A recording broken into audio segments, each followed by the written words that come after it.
Will the clerk please call the roll? Commissioner Vetter, Here. Commissioner Simmons, Here. Mayor Lee, Here. Commissioner Homan, Here. Commissioner DeBras. Here. All right, our first item of business, some public announcement on the Caldwell Historic District by Mr. Don Smith.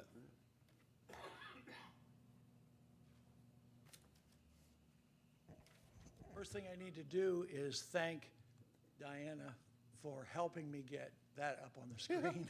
I'll bet. And I've got a brochure or a piece that I would like to hand to the commissioners if I'm capable. Sure. You'll let me do that.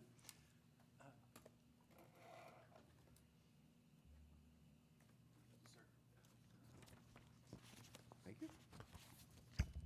Thank you. Thank you, sir.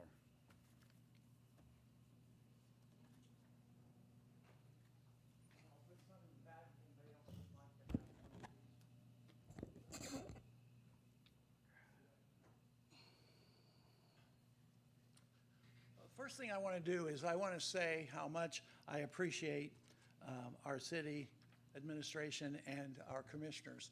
I watch most all of the meetings on TV, and I thought it was important that I come and talk to you today about the Piqua Caldwell Historic District.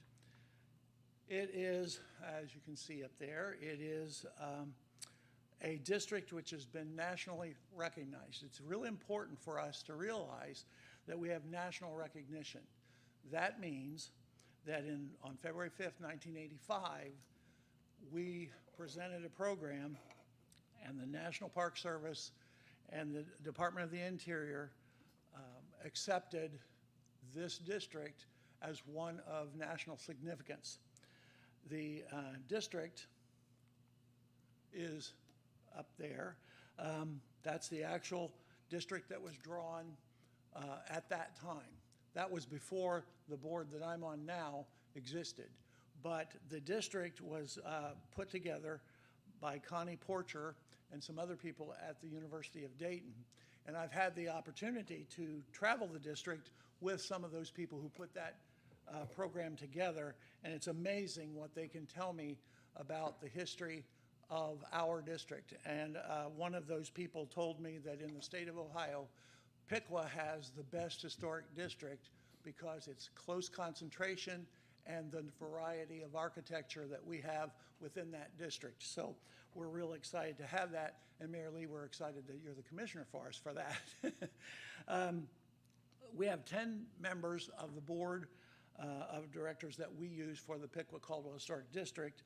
And we established in 2018, and we're a 501c3. So if anybody out there listening would like to make a donation, we're more than willing to accept it. Our mission, and I want to read it to you directly, to increase awareness of the Piqua Caldwell Historic District as recorded at the National Register of Historic Places, while partnering with the city of Piqua to showcase the variety of architecture to make the area a destination for visitors. That's what we're trying to do in our board, to bring more interest to the historic district. The first thing I need to do is thank Chris Schmeezing, because Chris and other members of the city helped us to put up the signs that you'll see at the entrances to the district which say Piqua Caldwell Historic District. We've got that marking now, and the street signs all have a historic marker on them, the ones that are in the district. So that was a really great thing to have happen. And I told Chris and Paul that I would like to have that done before I died, and he got it done within a few months. So I don't know what my lifespan's going to be, but A lot longer, they I move hope. forward quickly, so I'm not sure how that worked. But anyway, those are some of the particulars. Now, we do a number of events, and the first one that is most familiar to most people is the Christmas tour. We do a Christmas tour of 8 homes. All of the 2 on the top in the picture are homes for next year. We have next year's 8 houses already selected, and the other picture is just an interior picture of a house that was on tour this year. And that's a really exciting thing, happens the second Saturday in December. Along with that, all the tour homes get a sign that we provide. They're expensive, they're long-term, and they're outdoors, and they do signify the houses in the historic district and their original owner, the builder, the person who built the house, and the year it was built. Now we are working, we got a grant to add something to that, and we're going to have QR codes at every one of the homes that has been on the historic tour. And then we're going to build a map, and you'll be able to walk the district and click on any that you want to hear about the house. You'll be able to do that with this QR code. We're working on that. By the end of summer, that'll be complete. Awesome. We just ordered the signs. There are 38 for this year, and the other 8 are coming for the next season. Along with all of that, we also have the things that I handed out to you all, which is a list of things that we do, activities that we work on, plant sales, district-wide yard sale, scavenger hunt, which has been a really popular thing. It's on a Sunday afternoon, no cost involved. People show up. We give them a list of, or a page with a bunch of pictures on it, and they have to find which homes these pieces of architecture are on, and then turn that in, and we do a drawing, and there are winners, and we give prizes for that. So it's kind of a fun Sunday afternoon activity in the summertime for families to get out and look for those properties. This year, the Neighborhood Night Out is going to be a special thing for the Historic District, and I know Joe Wilson's back there, and he is the chair for this. He lives in our district, and I think he's working on a circus theme, but we have a lot of activity going on for this Neighborhood Night Out. We're going to have things for children, a number of different things, a bouncy house, a water feature, different kinds of food that they will like. And then we're going to take care of the adults too, because we're going to potentially have a band, and the food will be free to anybody who lives in the Piqua Caldwell Historic District.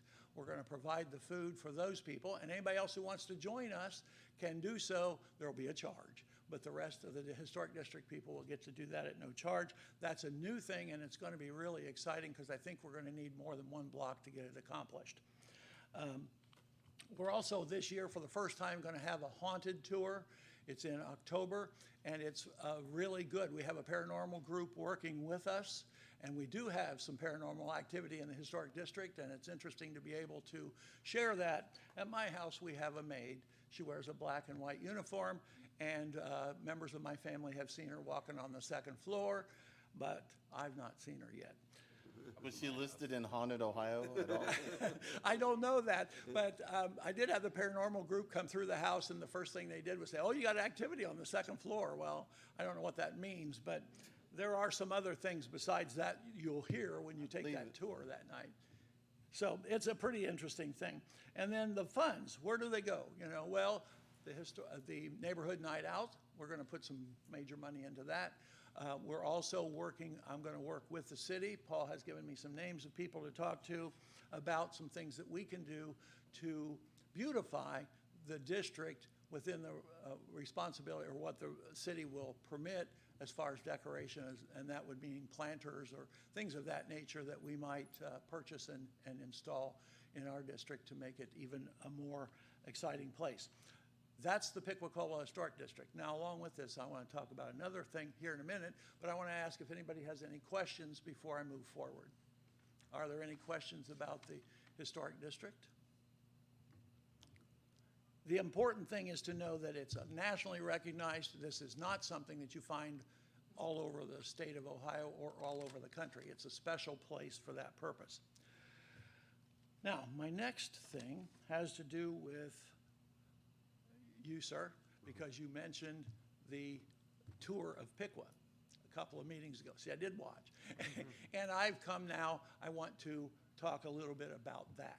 So if you don't mind, I'm going to hand out another piece. This one is the second part of it. This is the Thank you.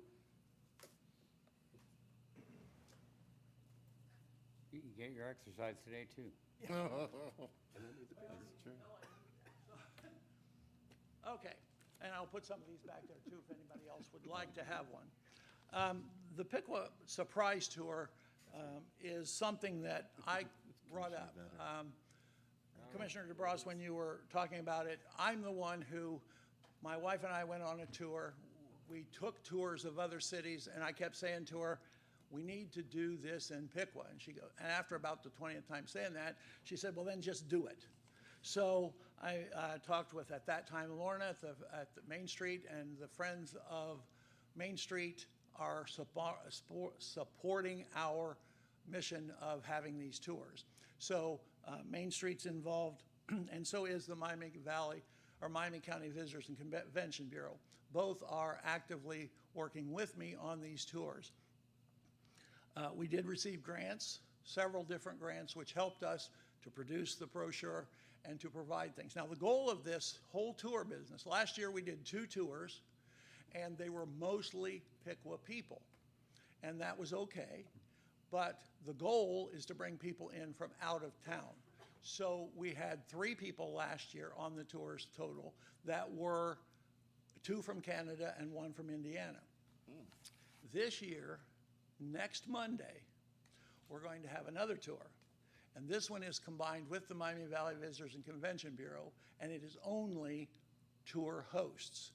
So we have a group of people coming from several states to Piqua, and Ankit at the Comfort Inn has graciously donated the rooms so that they can stay overnight, because it's a 2-day tour. Piqua gets 1 half day of that 2-day tour. And so we're doing an abbreviated version of my tour for this new group. So we'll be going out to the Johnston Farm, and we will be walking through the Fort Piqua Plaza, and Andy Height over there is going to give a 30-minute discussion about the remodel and the use of that building. And we're going to be going down to Apple Tree Gallery, and Gary Anderson there will give them about a 30-minute presentation about antique Christmas trees, which are the feather trees that he has in his store. And the last one I don't have a picture of, but Tom Lillicrap is going to do rolled ice cream for everybody. And we do have breakout sessions, as you'll see in the brochure, that they can choose from 4 or 5 different places, and they can pick one to go. Well, for this tour, since we only have a half day, we're going to pick the 2 that they go to, and Apple Tree is one, and the ice cream is the other. I figured that get them by the stomach and you'll be good. So, and Tom's willing to do that. So we're doing that, and it'll be a fun thing. Once we do the Johnson Farm, we drive past some other important places. We drive past the Hance Pavilion. We talk about it because it's one of 2 in the United States of America, and it's the one, if you look at the pictures of the 2, the other one has been renovated, and it still doesn't look as good as this one does right now. So if we get some renovation on that, it'll be amazing. So that's one. And of course, we go to the Johnson Farm, and Commissioner Vetter does an amazing job there, taking us on a canal boat ride and get the history of that. And we talk about the Hartzell family and their relationship with the Wright brothers. The Hartzels and the Wright brothers lived next door to each other in Dayton initially, and were good friends. And so when the Wright brothers needed propellers, who do you call? You call your friend. And they had a wood plant in Greenville, and they moved that wood plant to Piqua, and it became Hartzell Propeller. And so now it's an internationally known propeller manufacturer, and it was all started with the Wrights and the Hartzels here in Piqua, Ohio. Pitzenbarger, we go by the Pitzenbarger statue. We talk about Pitzenbarger and his valor and the fact that he gave up his life to save so many others. We show a clip of the movie so that they get a feel for what that's all about. We will talk about Miller Meteor. It's got some amazing things there to discuss. I mean, the Ghostbuster car came from there, for goodness sake. And Elvis's body was transported in a Miller Meteor vehicle, and so was the President of the United States, Kennedy. So those are kind of interesting side features that we talk about. We're going to be doing that on this tour with this group next week. And we'll talk about the statues downtown, take a walk down Main Street, and it'll be just a really good half-day experience in Piqua, and I'm hoping that those people who will be attending that will decide to come back with a busload of 60 or 70 or 80 people. And if they do, we are ready to give them a tour. One last thing back to the Historic District. I just want you to see, I found this the other day. This is the paperwork to get us on the Historic Register. And every house has a complete description that was done at that time to get us on that tour. I thought that was just interesting to see the massive amount of paperwork that was done. Any questions about either of the two things that I came to talk about? No, but I do appreciate you updating us and letting us know that tours were done and that they will be offered again. Yep, it's really exciting, and I'm really excited because the two people at the Miami Valley Visitors and Convention Bureau are really being helpful, and I think it's going to be a really good experience for everybody. Well, thank you. We really appreciate it. Thank you very much. Bye. Bye.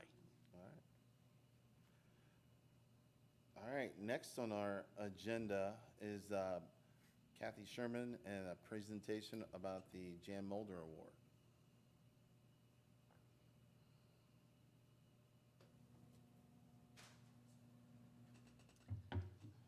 Good evening. So I'm going to ask Lieutenant Marcus Rodriguez and Officer Randall Giesman to come forward, as well as our Chief of Police.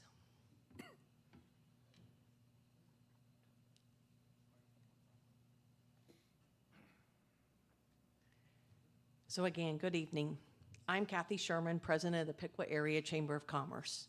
One of my favorite job responsibilities is the opportunity, when warranted, to present the Jan Mulder Citizenship Award. On August 11, 1970, Officer Mulder was on foot patrol in the downtown area. He saw a suspicious person entering the Fort Piqua Hotel and stopped him in the lobby. The man pulled a gun and fatally shot Officer Mulder, but before he collapsed, Officer Mulder was able to fire one shot at his attacker as he fled. His assailant later died of that wound. Officer Mulder left behind a wife and 4 small children. The Piqua Chamber of Commerce established the Jan Mulder Citizenship Award in his honor.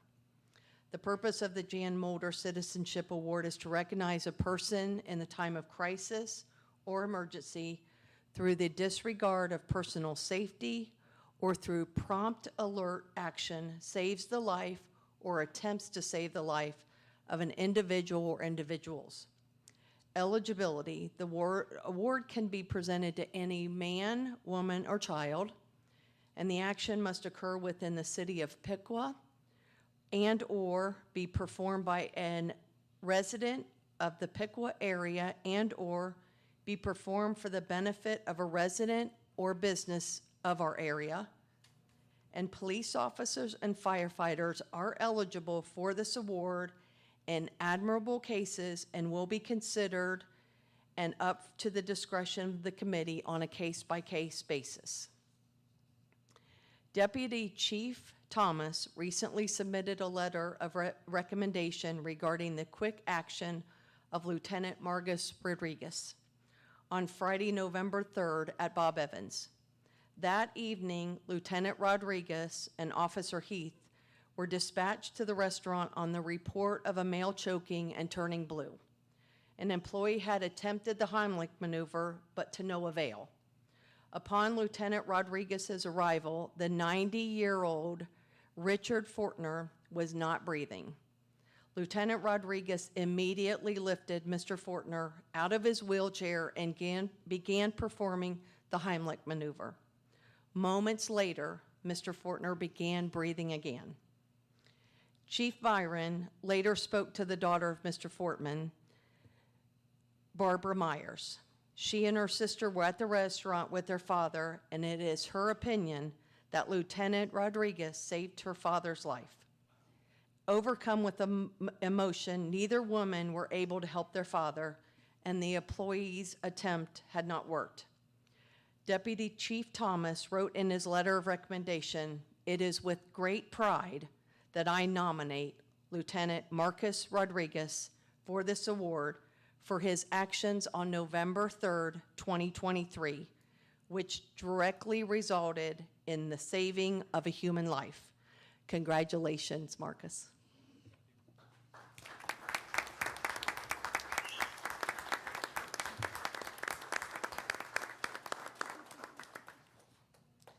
Our next award presentation comes some 45 years after the actions of a now retired police officer. On May 14, 1979, Piqua police units were advised of a shooting taking place on Cleveland Street. When officers arrived on the scene, they could see an individual down in the front door of the residence, a child running around on the front porch who did not appear to be injured, but who was very upset. There was also a female down in the street on 5th Street. Upon arrival of Officer Randall Giesman, he exited his vehicle, observed the small child on the front porch, and without any hesitation, broke into a sprint towards the porch, keeping his weapon trained on the front door of the house.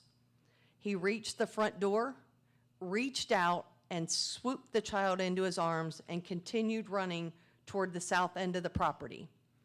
Retired Deputy Chief Thomas Higgins wrote in his letter of recommendation, "It was this action by Officer Giesman that I believe constitutes heroic behavior worthy of recognition. Clearly, he exposed himself to potential danger to prevent the child from becoming the victim of additional violence or even falling off the porch and being injured." Deputy Chief Higgins, we agree as well. Because of that, we're awarding Officer Randall Giesman with the Jan Mulder Citizenship Award.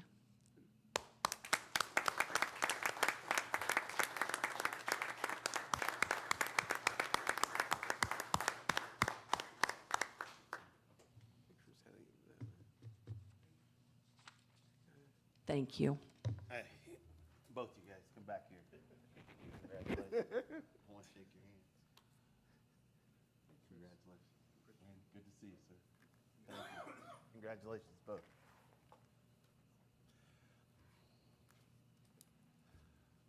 I have had the pleasure to work with the past and the present and got to work with both of them, so I was very fortunate.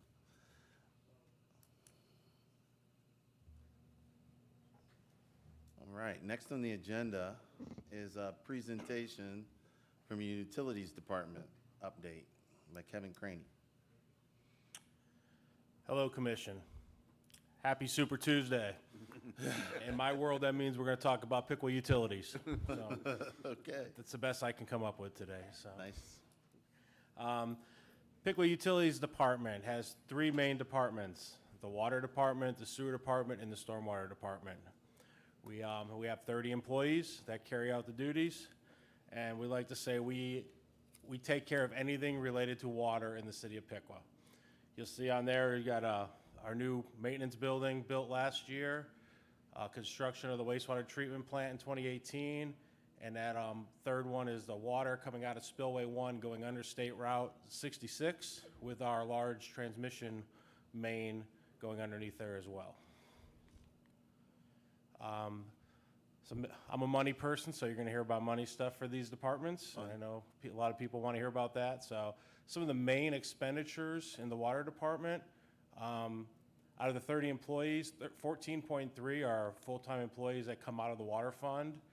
Some of the large expenses are chemical costs, tank maintenance, electrical costs, lime sludge removal, equipment repairs, levee insurance, operation and maintenance on the levee system and the hydraulic canal, the distribution system, and we have three loans, one of them being recent with the new facility out there, and that equals about $2.6 million a year. So kind of a breakdown of where the money is coming from, but you'll see most of it is debt and people.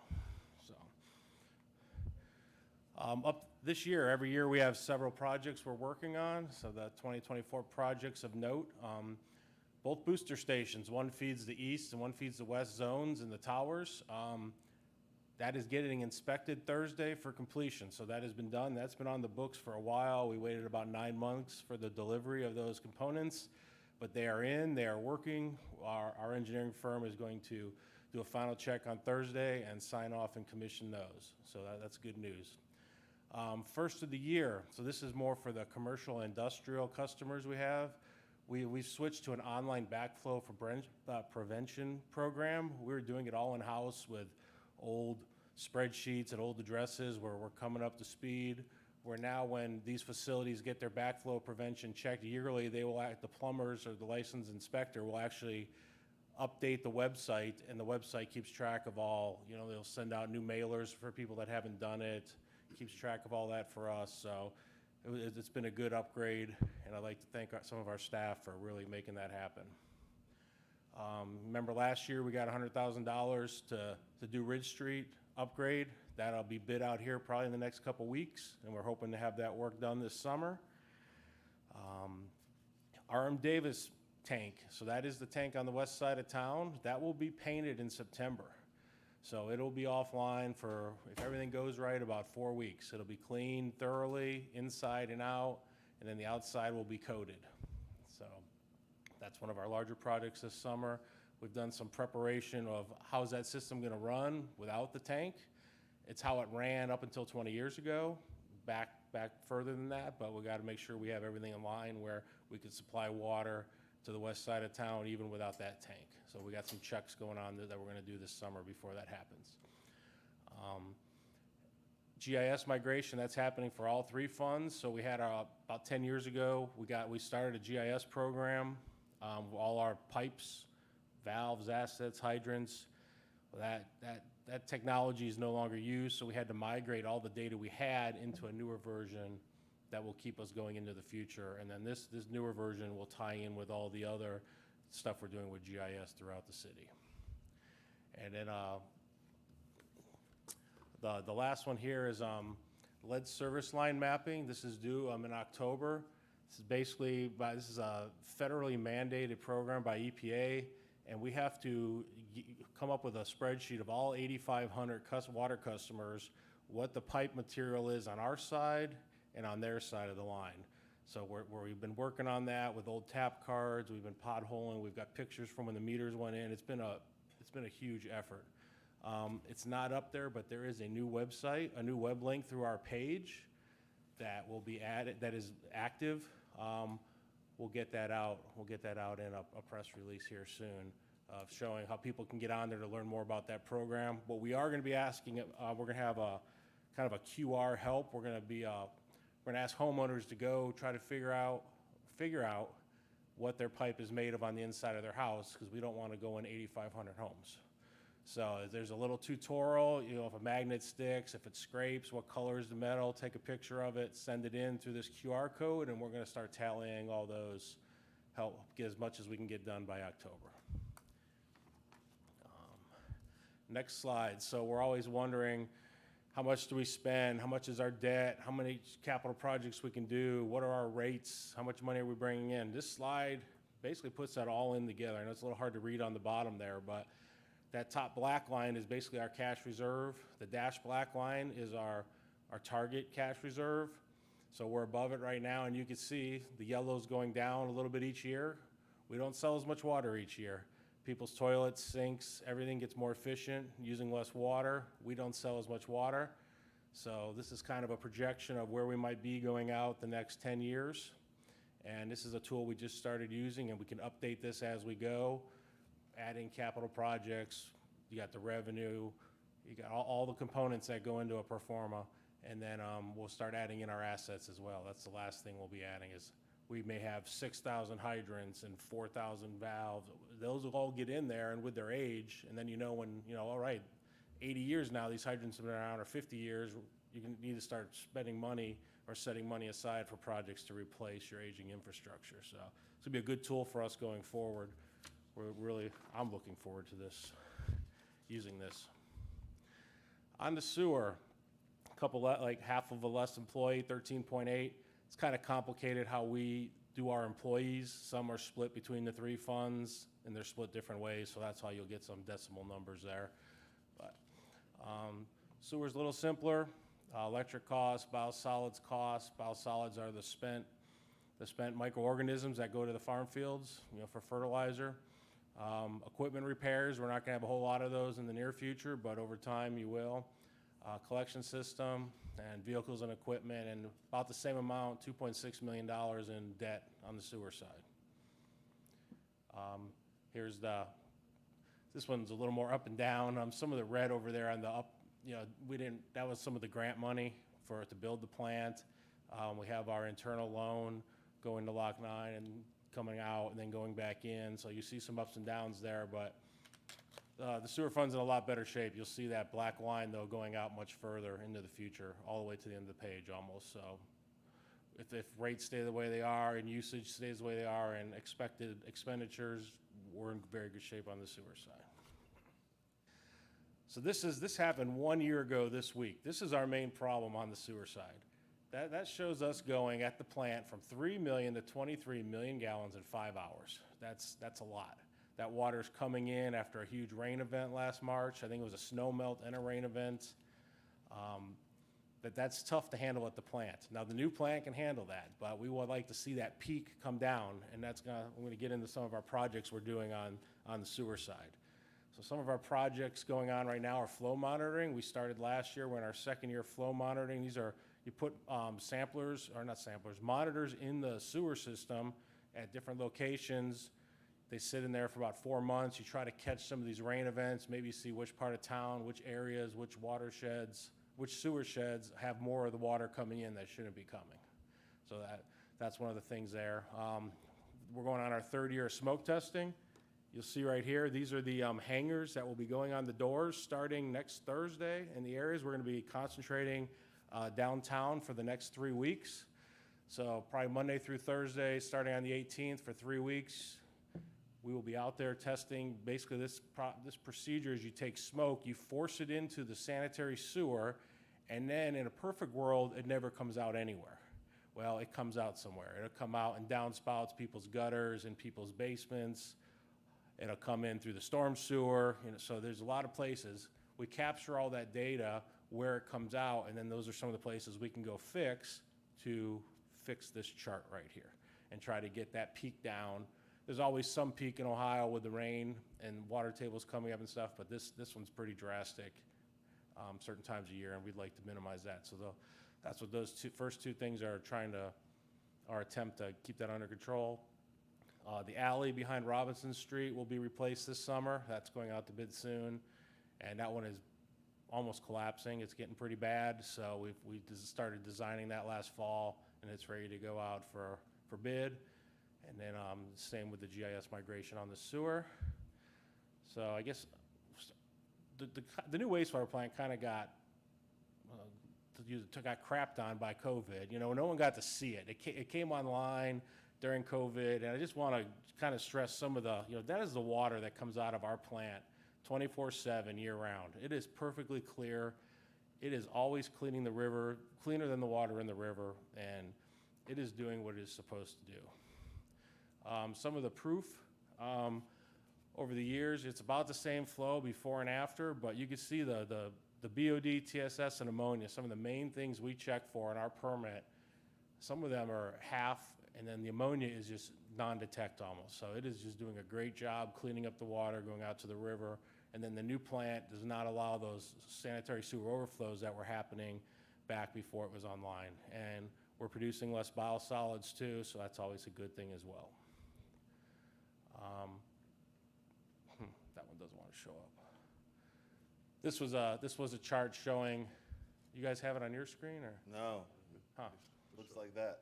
All right. Well, this was a chart showing basically with going from 3 shifts to 1 shift at the wastewater treatment plant. We've gone from 12 employees down to 7, and that's it's had the hours and how much we've spent. So it was just a breakdown of all the hours, the people hours out at the wastewater plant. So when you spend that money on the new plant, part of your return is in less people cost. I'll take your word for it. All right. I can't see it. That makes sense. It does. And then the last fund is the stormwater fund. You'll see that the yellow is going up on here because I believe last year we kicked in the 3% increase each year. So this one's doing pretty good as well. We definitely have a potential for more projects that could come out of this. We haven't identified a whole lot of stormwater project yet, but some of those may come with the smoke testing because if they're tied in with the storm sewer, we may have to go fix a lot of that storm sewer stuff, the repairs. So there could be some projects coming down the line on the stormwater.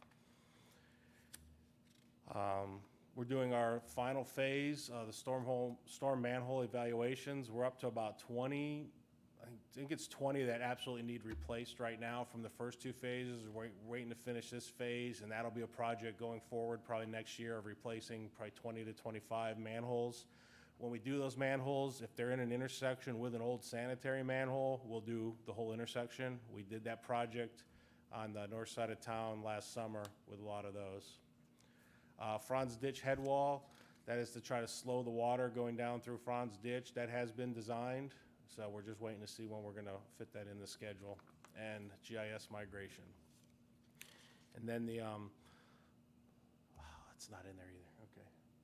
They got the old version of my PowerPoint, so there's a newer version I can get to you guys, and we can get posted. So the ODNR dam safety update. In December, our 2019, the grant, HHPD grant evaluation was complete. We sent that off to ODNR. We asked for Swift Run Lake Dam to be reclassified at that time to a Class 3. They did not give us that declassification. So the best we could do on the declassification is a Class 2. A lot of citizens have been asking about the CAC committee that was formed about a year and a half ago. That is going to reconvene here probably in April. We got an internal meeting next week, and we're going to get a timetable ready to get that information back out to the committee. And I know a few people have wanted to join that over the last year, so we'll get that going. We are beginning the HHPD 2022 evaluation, which is geared towards Franz and Echo. So on these these grant applications, we're paying about 35% of the study. The rest is being done by FEMA grants. And then lot more to come on this in the future, but we're gonna reconvene and get with the CAC, and then start rolling it out with some of the potential options. So I'm sorry, those I wish they were in there. There's a couple of those things. Thank you. I'm just giving you a hard time. okay. Appreciate it. Any It's a great questions? update on, especially on wastewater projection, and stormwater projections are great. Water, Water's a complicated beast, and It it is. doesn't. We have been supporting the Swift Run. There's a lot of costs that go with that aren't really treating the water. so if a little tougher. it looks like the sale of water, it seems to be an issue. So if a business in this industry settled in town and started using a lot of water, would that help with? That would definitely help, yeah. So you either get more people to buy water, or at some point when, in 28, which we don't want to do, at some point, there's a point where you may have to raise rates, and we don't want to do that. We want to get more customers Yep. and keep the rates flat for as long Yep. as possible. Yep, I agree. On the flat rates, how much longer are you in?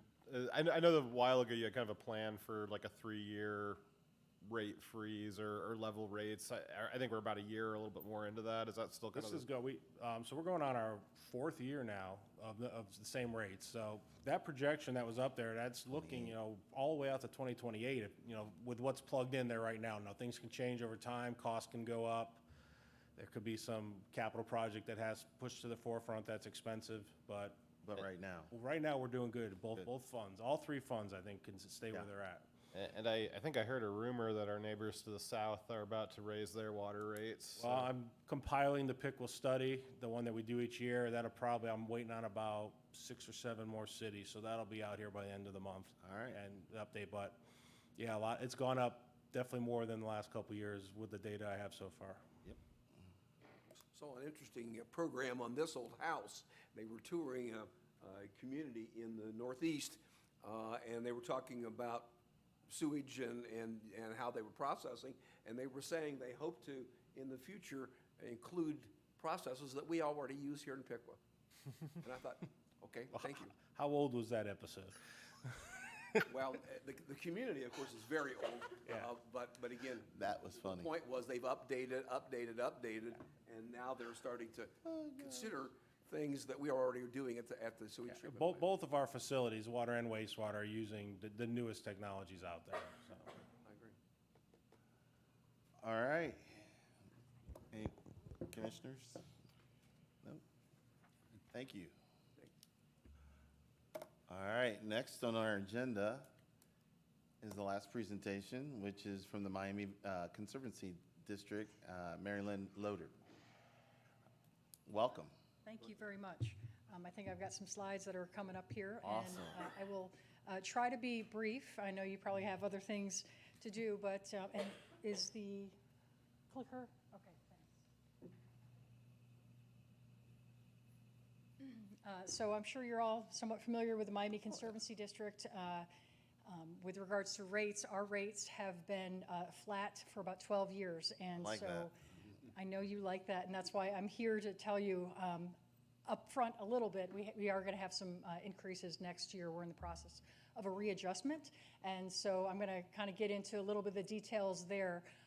And so we work really hard to try to keep our assessments as low as we can, but it has been about 12 years since we've done a readjustment. In addition to providing flood protection of the Great Miami River, the Stillwater, and the Mad Rivers, we also provide a lot of promotion of the recreational trails and water system that we have of the rivers, and protection of groundwater resources. I am excited. We're also partnering with Piqua on Loch Nine Park. We're in partnership with Piqua on that, and are providing some funds for the levee layback of the park there. It's a really exciting thing that we're seeing. I know there's a lot of investment in Piqua all throughout downtown and the historic district, and you do have a really beautiful downtown here. It's nice to see everything that's going on. In fact, we're excited to bring our Riverway Summit here in April. We're anticipating about 250 or 300 people to be coming to Piqua. People from all over the Great Miami River who are excited about the things going on of there's actually 2,000 manufacturing facilities located all throughout the Great Miami River, and a lot of investment, a lot of people excited about all the stuff that happens all along the riverway, and that's what this summit is all about, is figuring out how can we do more of that kind of stuff. Because the flood protection system, I always like to talk about how important it is, and if we don't have flood protection, we won't have a lot of that development that's happening along the river. So it's really important that we do that. I do have just a quick video that kind of talks a little bit. It's just 90 seconds, just kind of bring you right up to speed with what we have going on, if there's sound. And if there's not sound, I'll just kind of narrate. Yeah, How's narrate that? it. Go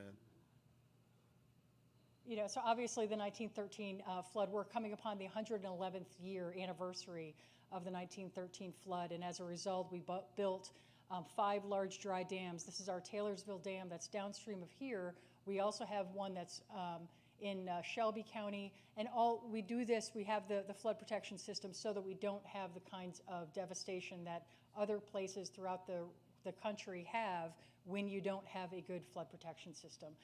Upstream of our dams, we actually have storage basins. We have about 3,500 acres of storage basins, and we need to invest in our system so that we don't have the kinds of failures that other places in the country do have.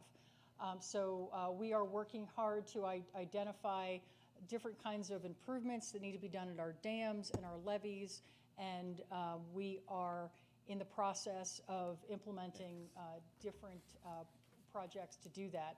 Again, the 1913 flood resulted in a lot of awareness, and at that time in 1913, $2 million was raised locally, primarily from businesses, to create the Miami Conservancy District.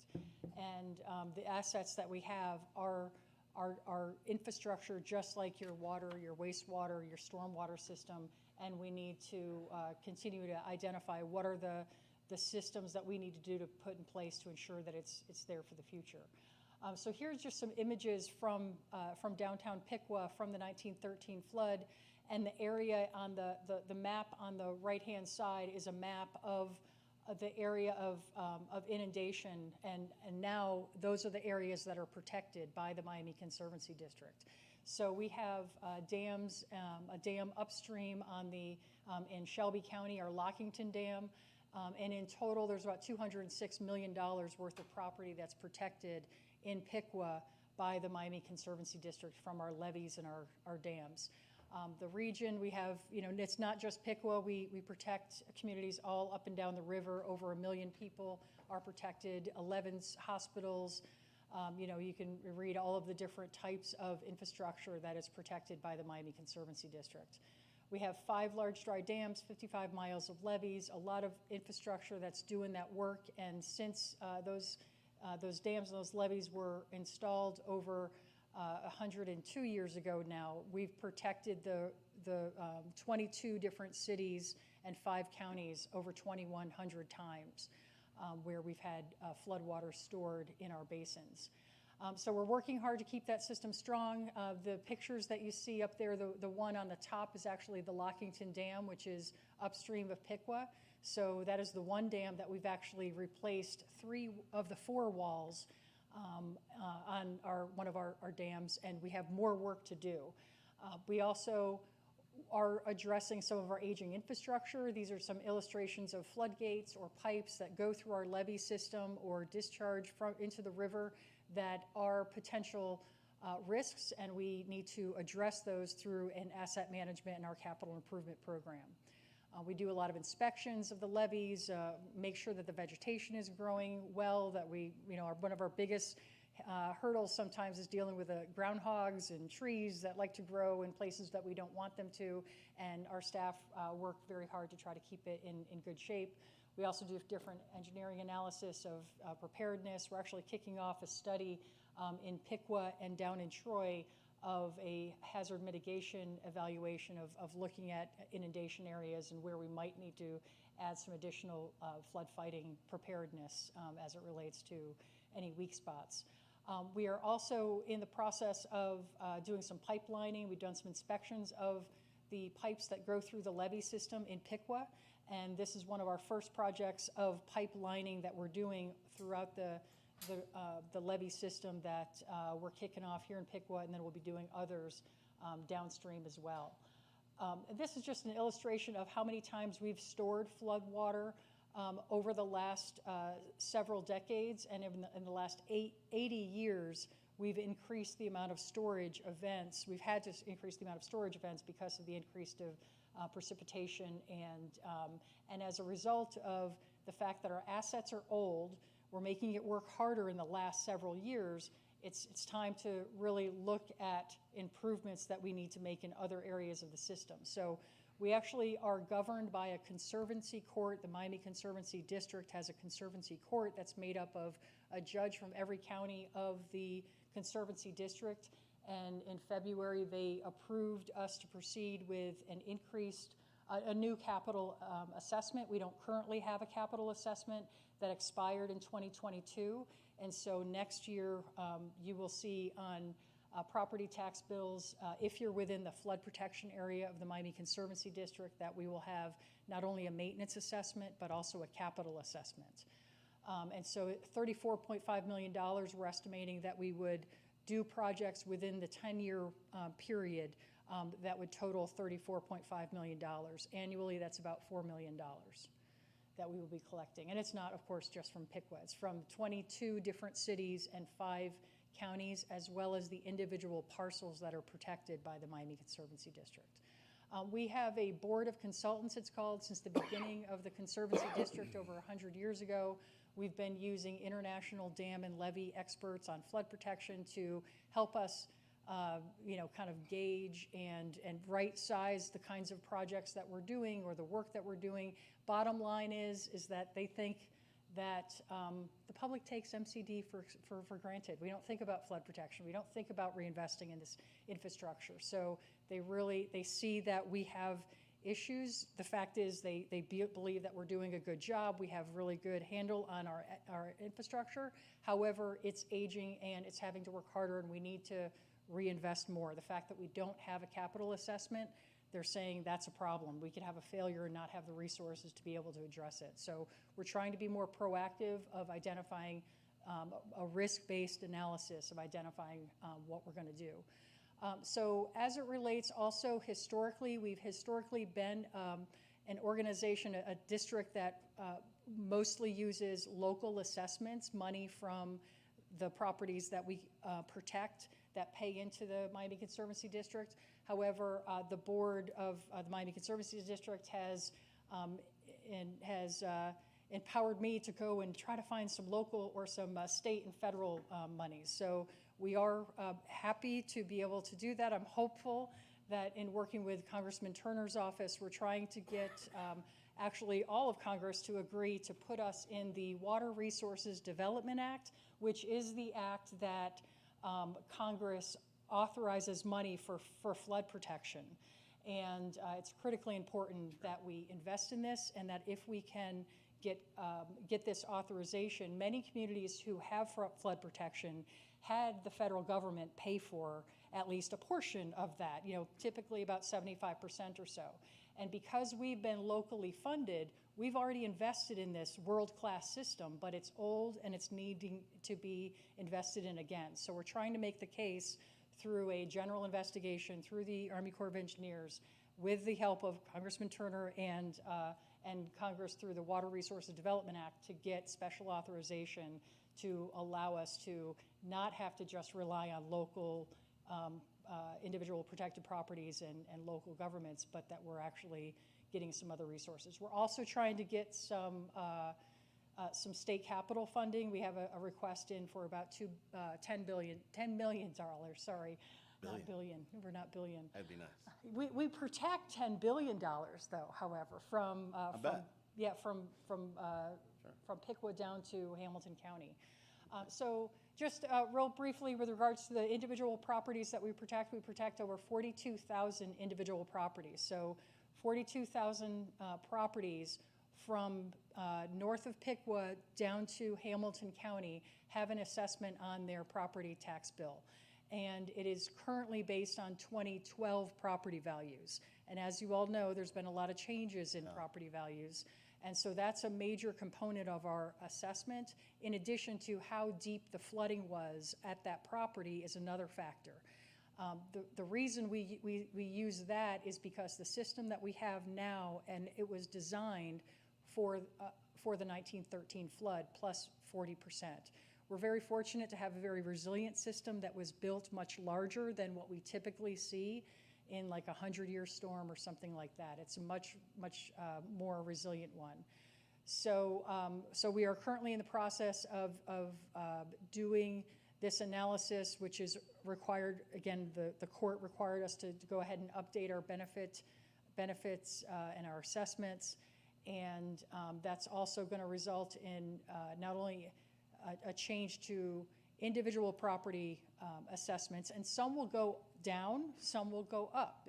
We've had some examples where when some properties had devastation from the tornado that went through in 2019, those properties that might have just leveled their buildings are not there anymore, but they're still paying as if that building is there. So some properties have seen a decrease, some will see an increase. So the City of Piqua currently pays approximately, I just wrote this down. City of Piqua in total pays approximately $58,000 right now for flood protection, because local government properties are exempt. So your wastewater treatment plant is exempt, your water treatment plant is exempt, this building is exempt.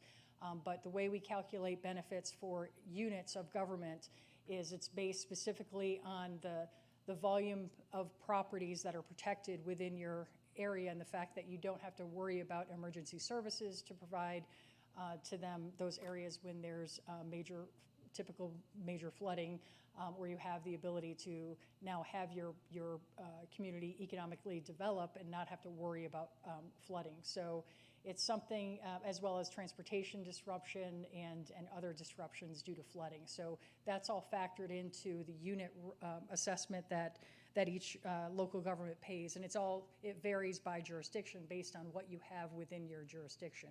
So you're currently paying approximately $58,000, and as I said, we don't have a capital assessment, so there will be a capital assessment added to Piqua's assessment. Right now we're projecting your assessment will go up to about $97,000 per year, going from the $58,000. And so I'm just kind of going to different city councils or commissions to just advise them of this. It's going to be in next spring is when we're doing these collections. And again, it's going to be from the county treasurer. We don't collect the money ourselves. It's through state law. It's done through the county treasurer. So this readjustment process, again, it's been 12 years since we've done it. And the whole point is that to do this readjustment, it's more of an equitable distribution of who's benefiting. And so as property values increase, then they're getting greater benefit of flood protection, and so that's part of the equation in doing this. We are planning to have some open houses. We actually have an open house scheduled it's going to be at the Hobart Arena in Troy on April 2nd, and I've left some of these with the city manager. So April 2nd from 4 to 6 at Hobart Arena. We'll have staff there to discuss, any questions that anybody has, but we will be public noticing the updated readjustment of the appraisal of benefits on March 22nd. That'll be an opportunity for 30 days for the public to take exception to the benefits that we establish. We will have postcards mailed to all 42,000 property owners, and on there will be a website where they can go type in their parcel ID, their address, or name to see how their assessment is increasing. You're not full of any good news, are you? I'm not. Well, maybe WRDA, I don't know, the Water Resources Development Act, we did. We haven't had a flood since 1913. I'd say that's pretty good news. But still, we're all going to have to pay. I'm like, wow. I know, yeah, it's not free, unfortunately. Well, this is maybe where we can get some good news, if we can get, it's actually $10 million, I got to correct this on this slide, it's $10 million that we've requested from the state capital bill, which we have tried to target. We've got 3 dams, our Germantown, Englewood, and Taylorsville dams are 3 dams that all need their upstream wall replaced. We literally lost part of the wall in our March 2023 high water event, so we're hopeful we can get that. We actually did just get this $4 million grant. Does that mitigate some of the costs for each of the jurisdictions? That could, absolutely, because those costs spread over everybody. So it'd be definitely a positive thing. We're also trying to get some resources from Ohio Department of Development has an Ohio Futures program that our levies could qualify for. So we're working with communities like if they have projects like Loch 9 Park, that would be a great project to consider it a flood enhancement, because it is impacting the levee and improving flood protection. But we can't do it alone with just grants or low interest loans. We need to have a capital assessment to be able to get it all done. I understand. So in total, though, with the updated maintenance assessments, with a capital assessment, these are just some projected rates that we're saying for the 2025, 2.78, 1% for capital. About 80% of the individual parcels that are protected will be paying less than $340 a year. They are already paying probably about say $220 a year right now. So it's not all new. Yeah. Yeah. Okay. And it's split out. You can see the pie chart there is where we have the most amount of protection is in Montgomery County, then Butler, and then Miami County is the third most protected community. So this a process, again, is we have an established process through state law. We have a board of appraisers. Those are professional appraisers that look at the benefits, look at and establish the methodology that we use for appraising benefits, which then is used to develop the assessment. So that's going to be public noticed on March 22nd, and we will receive exceptions through April 22nd. The Conservancy Court has a magistrate that's appointed to hear those exceptions and rule on any of those and potentially make any changes, but the new assessments would be out in spring of 2025.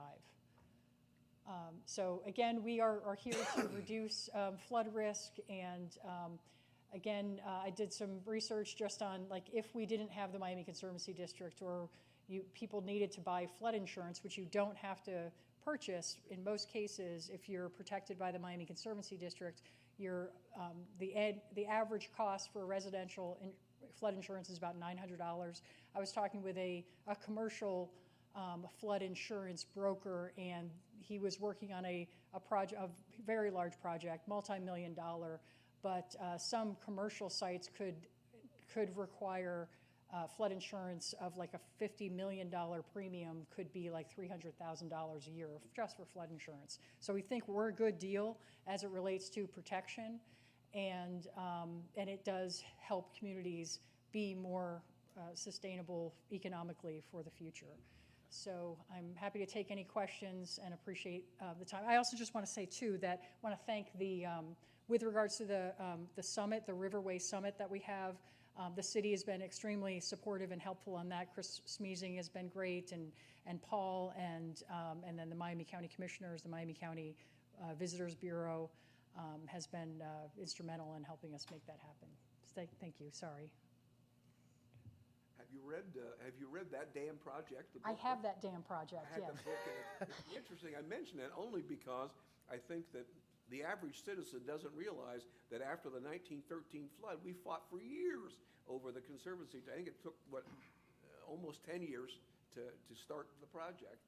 It's an interesting book, and it's available. Yes, we do have a couple of copies in our office, and it was written, I think, by a Miami County resident about the battle between the dam battle between And the other north and comment south. is that the amount of flood water that we received in the 1913 flood is not nearly what they're asking us to prevent for the hydraulic project. That's right. I'm struggling with that bit of information as well. Yeah. The probable maximum flood, the PMF. I have a couple of questions for you. Okay. I've actually asked you these questions before, just not in a public format. The first one is, you said that we currently, as the city, pay $58,000. The projected is to go to $97,000. Is that with the capital assessment included as well? Yes, that includes the capital. So the capital portion of that is about $25,000. Perfect. Yep. Now, And those are preliminary numbers, but I think they're pretty close. how many, off the top of your head, residents or properties in the city of Piqua actually pay into the Conservancy District, or percentage, right? Yeah. I don't have that handy or in the top of my head, but I know I do have that information and I can provide that to you. A guess, Yeah. 20%, 30%, Of 90%? all of Piqua? Yes. I would say it's probably going to be closer to like 20%. So 20% of the properties in our city pay into the Conservancy I think, District. yeah. 80% don't. That's right, because it's kind of the corridor of where was the property flooded, what was flooded in 1913. And so we specifically use that storm to then build protection. And so right now it's based on just those that are protected. Great. I think that's a huge misconception. I don't Yeah. think people realize who live, that since we live in the city of Piqua and we have a levee running through our city, that we all pay into that. But we all don't pay into that. That's right, no. Okay. Yep.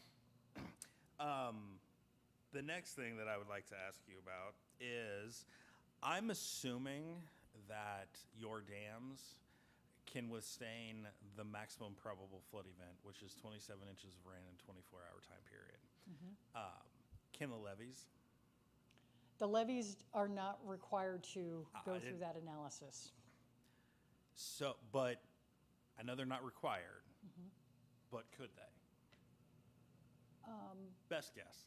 Yeah, I mean, it's all about risk. And so right now, we have most likely close to 1,000 different pipe penetrations through the levee system. So, and we have, and those are called encroachments, or, you know, they are weak spots. And so we're actually kicking off a study with the Army Corps of Engineers in 2 weeks and having them kind of help us look at levees with a screening tool so that we can identify risk-based, where do we need to address weak areas of the levee. I know I'm evading your question, and I didn't answer. That's fine. We're going to a place here.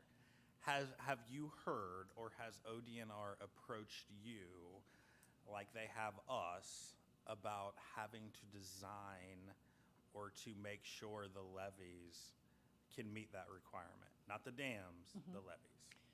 They have not, but I do know that FEMA and the Corps are looking at, because right now there is no state jurisdiction over levees. So that could be the standard to go in that direction. And I think from our standpoint, the Miami Conservancy District, we are experts in our levees. We have international dam and levee experts on our consulting board that helps us, and we know where we need to address issues. And I don't know that, you know, a state agency needs to tell us where we need to focus on our levees. And then my last question, and this is one that I've asked you in a different meeting, but I'm going to ask you now in front of everyone. As we continue to navigate with our issue with the hydraulic canal, and knowing that we have the resource of you all for the Great Miami Rivershed, and that you've met with us and you've helped us, and you don't have any jurisdiction or any say over the hydraulic canal. That's not a part of what you do. I believe that we have a common interest in this, and that is the maximum probable flood event and its application by ODNR to pick and choose what they're applying it to and what they're not. So my ask is, if you will continue to work with us as we as a city continue to move forward to come up with solutions or alternative paths to address our hydraulic canal. Yeah, I mean, we can absolutely help you with, our technical resources. And we were focused on our dams and levees, but, I see this as, if there's some way that we can assist you to, then we can do that. Thank you. Thank you. Any other questions? Just, oh, go ahead. Oh, go ahead. Oh, I was just going to say, thanks. It sounds like, I don't think a lot of people know about your organization. Maybe it's just me. I don't know. I think a lot of people, I know for me personally, I guess I'll talk about me personally. I've seen a lot of the dams and a lot of the pipes and the concrete all over the place. And, I think a lot of people just don't maybe know where that came from or why it's there or if anybody's managing it. But it sounds like that's you guys, and you guys are taking a proactive approach to make sure that that stuff stays doing what it's supposed to do, which is, as long as it's doing what it's supposed to do, I think a lot of people don't know about it and don't have to know about it because it's taking care of the problem. And as soon as it stops taking care of the problem, then everybody will know who you guys are and what that stuff's supposed to do. But it sounds like you're doing a good job of making sure that doesn't happen. So thank you. Yeah, thank you. Paul? And I wanted to, voice my appreciation as well. I grew up out in Seattle, and I can remember as a child having people go, oh, all those volcanoes, they're all dormant.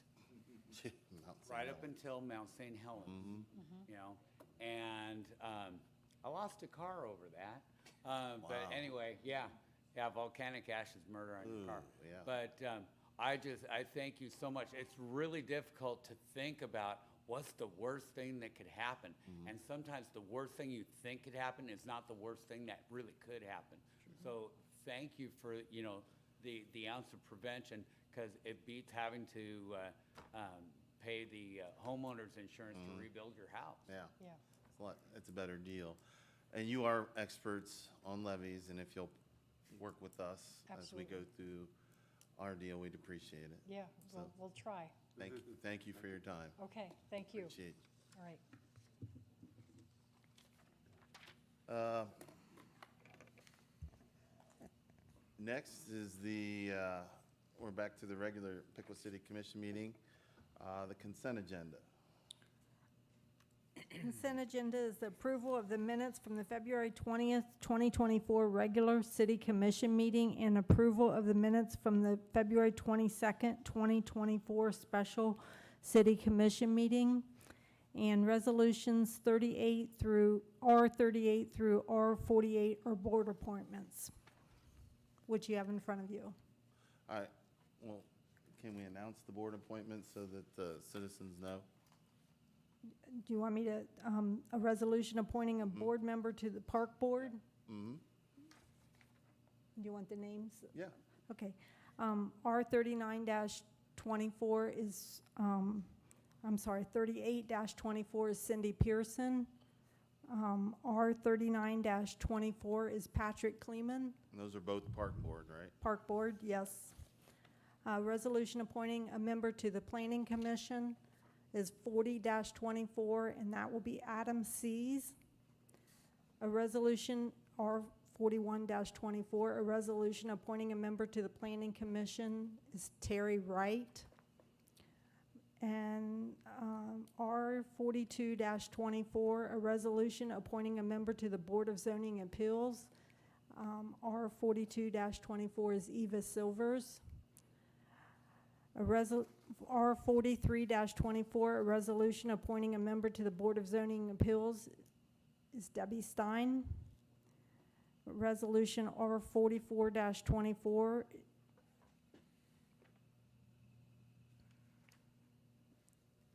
is an appointment to the Commissioners Committee on the Fire Training Center. That would, R44-24 is David Roth.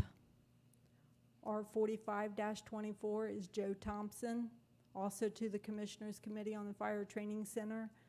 James Roth, 46-24. Jerrica Drapp, R47-24, and Nancy Roof, R48-24, all on the Commissioners Committee for the Fire Training Center. Any comments from commissioners? Yes, Mr. Mayor. I don't know if we need to break this up or if I'm just going to vote no on the consent agenda, but I have an extreme issue with 5 of these. Should I elucidate? If you want. Okay, so on February 6th, we voted to have this committee made to investigate things with the fire training facility. And at that time, we had discussed with the public that each commissioner was going to get 1 vote for 1 representative on that committee. Later on, it was decided by 4 commissioners that each of the commissioners was going to vote for 5 people, and the one holdout commissioner said, no, we should each vote for 1. And as a result, we have 2 commissioners that, and we had a pool of 15 candidates, by the way. We had 2 commissioners that voted for these same 5 people. We had another commissioner who voted for 4 of those 5 people. We had another commissioner who voted for 3 of those 5 people. And we had one last commissioner, the one who said, no, we should each pick 1, who got not 1 single choice, not 1 single person that he voted for on this committee. So this committee was not actually created or staffed by 5 commissioners, it was staffed by 4. Anything else? No, sir. All right. Everybody, every commissioner had a chance to vote for 5, am I correct? And every commissioner voted.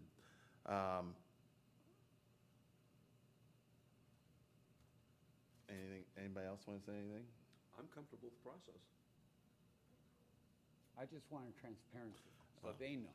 Well, and we gave it to you, so. All right, You're open to comment? public comment on this.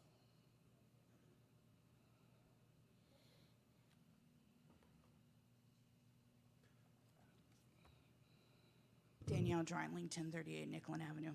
I just want to point out that at least one of the commissioners for the fire training facility was a fire chief here in Piqua, and I don't think they should be on the list because they have experience, have been on the fire department.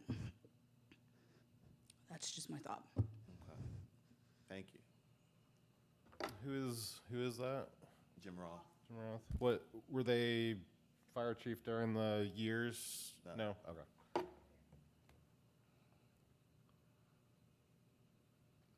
Hearing none, I'll call for the question. Second. Moved and seconded. All those in favor of approving the consent agenda, say aye. Aye. All right. Moving, You can nays? ask nays. No, 1 nay. I'm sorry, Nay. nays. 1 nay. I'm sorry. 4 to 1. All right. We'll move on to new business.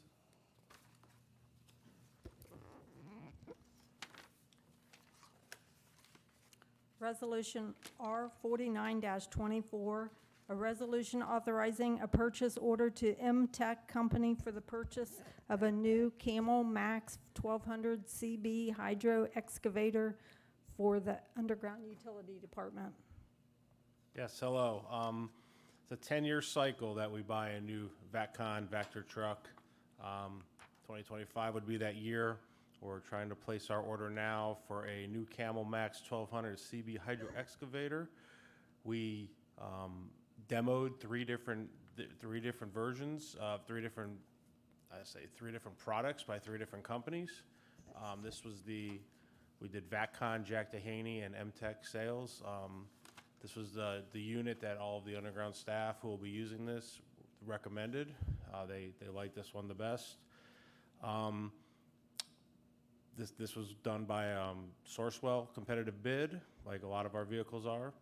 So there was no, the price, you know, you got what you wanted at the state price. We plan on putting the 1995 model, which was in your pictures. That's going to go out on Gov Deals when this is done. So we are hoping to make this transaction and have our unit, they're telling us at October, but they always seem to run a little slower when we buy these. So, is it October of year? '24, yes. That would be great, but For those of us not well read on hydro excavators, what exactly does this thing do? hydro excavator, so this can either jet out sewer lines, suck out what we have, the blockages, what we need to clean. When there is a break or a leak, we can, when you get around the pipe, you need to use this to clear out enough to fix the pipe, to repair the pipe. This has been used by our power department as well, putting in poles. It's a lot easier for them. We've used this out at the golf course on a in-ground weir at the one lake there. So this has lots of uses, but basically sucking dirt, sucking sewage, sucking any soils, gravel, rock, and then it has Best a shop vac I've ever seen. yes, and then it has a jet hose on the front which can blast through, and it goes through the pipes and cleans it out, and then you suck out the debris that was causing the clog. So this piece of equipment gets used, maybe not every day, but most days that we're going around. Sometimes the guys that do the oops tickets, they just drive this truck around for when they do get a call, and you know it's ready to go out there. So it's a heavily used item, a lot of wear and tear on these, and that's why the 10-year recycle. So I noticed that we're paying 50% of the cost is coming from the water fund and 50% from the sewer fund. Correct. In the presentation before, it appeared the sewer fund is doing much better than the water fund. Yes. Was there any consideration to changing the percentage of that breakdown?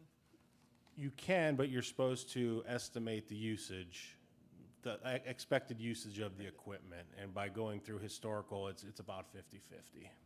Thank you. So, yeah, in a perfect world, yes, we could have done 100% sewer, but you're supposed to use what it's designated for. So, That makes sense. yep. And little tidbit, the 2015 model, I think, was just under 400,000. So in 10 years, going up, about 150,000. But I thought it might have been a little more, actually, 10 years with all the recent inflation. But they're expensive, but they get used. I can attest to that. Any questions, other questions from commissioners? Any questions from citizens? All right, I move to adopt resolution R-49-24. Second. Moved and seconded. All those in favor say aye. Aye. Opposed? Motion carries. Well, I thought we agreed that we were doing public comment at the end. Okay, I apologize, I wasn't sure. I'll motion to amend the agenda, placing public comment after the commissioner's comment Yes, prior to adjournment from the meeting. yes. Can I All get- right. Can I get a second? Second. All right. Moved and seconded. All those in favor? Aye. Aye. And now we don't have a city manager at the moment, so We need Amy. they're Tried to gonna sneak out. put Mr. Patrizio on the spot. No, Amy's going to do Is out, so Yes. I'm not aware unless Amy's aware of a He's at report. Spring Creek Township meeting. They asked him to go there, so we'll ask Amy, do you have any city manager's comments? I do not. Can you stick around and Sure. write down questions if the citizens ask Yep, sure. during public comment? Okay. No city manager's reports. That leaves commissioners' comments. We will start with Commissioner Simmons. I'm all out of gas, thanks. You let it loose. Thank you. Commissioner Homan.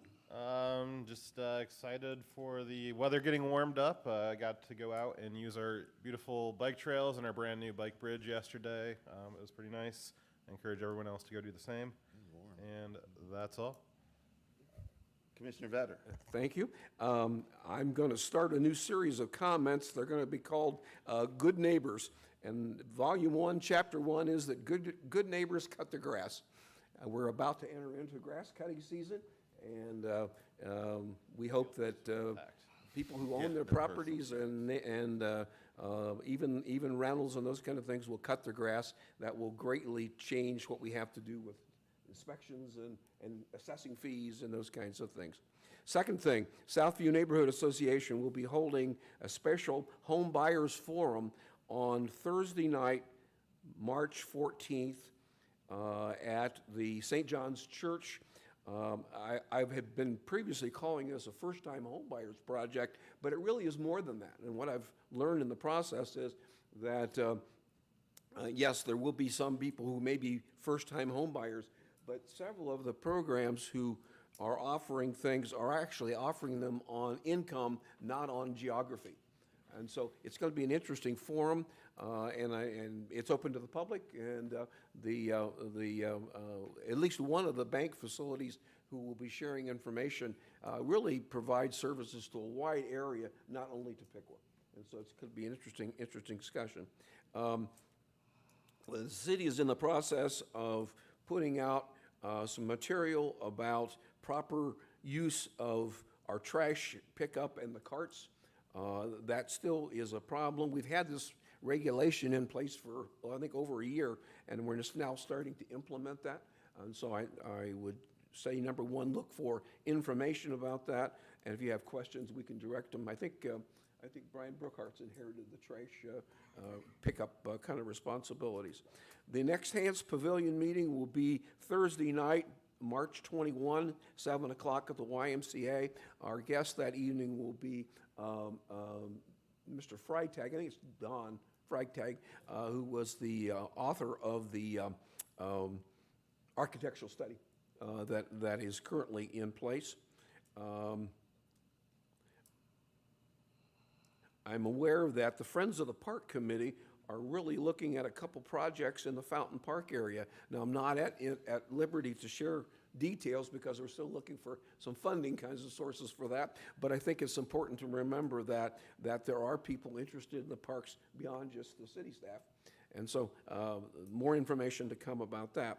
The PNIC organization, Piqua Neighborhood Improvement Incorporation, is looking at their Neighbors Helping Neighbors summer program.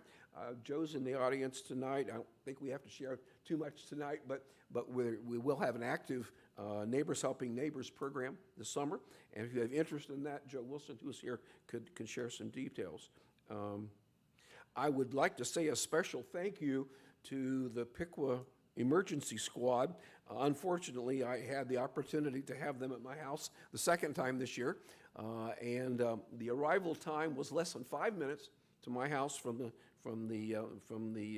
building, and they were professional, they were efficient, they were well equipped, they were polite, very helpful, and I think we need to appreciate that we live in a community where we have excellent EMS services. And I was very appreciative on my occasion, and I think if you haven't had the chance to use it, I'm glad, but if you do have to use it, I'm hoping that you will appreciate the kind of service that we get from our fire department. My understanding is that we will probably not have a specific neighborhood or a citywide cleanup day.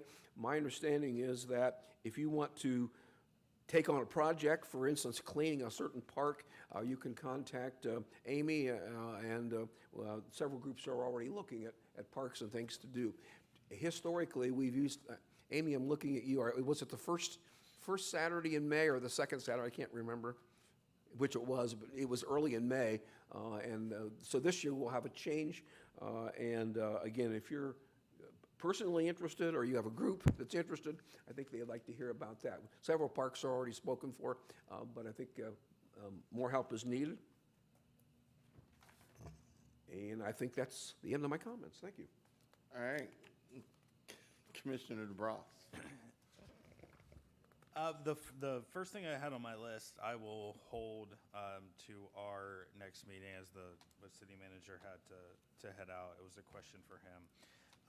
So that will take me to my next and my last thing, which is I want to thank everyone who applied for not just the fire training committee, but for the Board of Zoning Appeals, the Park Board, and the Planning Commission.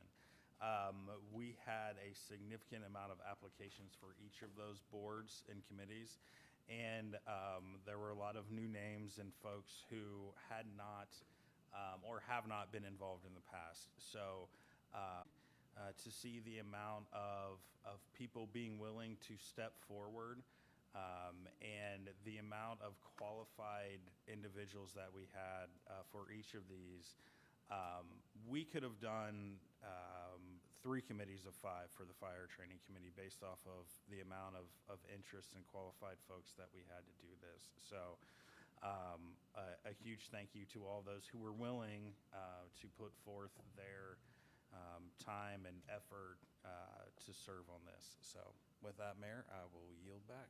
All right. So my comments are,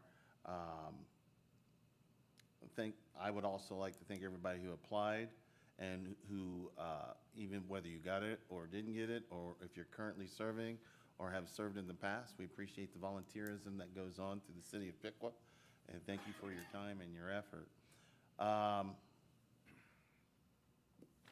And congratulations to those people who were appointed.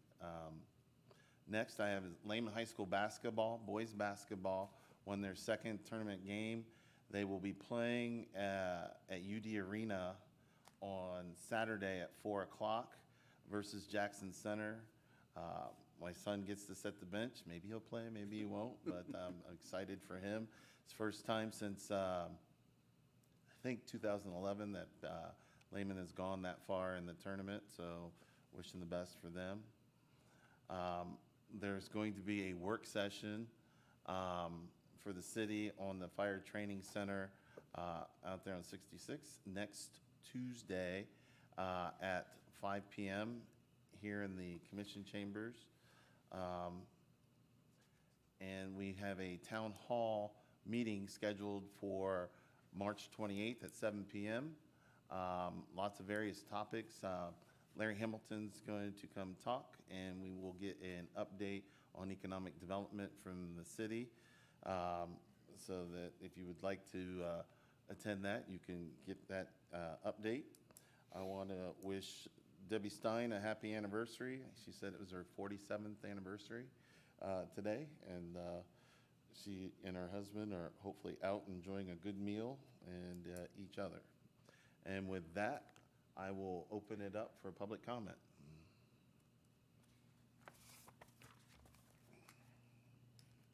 Eva Silvers, 319 Third. Just 2 things. One, I'm going to be starting about 4 weeks out on another bike path cleanup. Cleanup? Nice.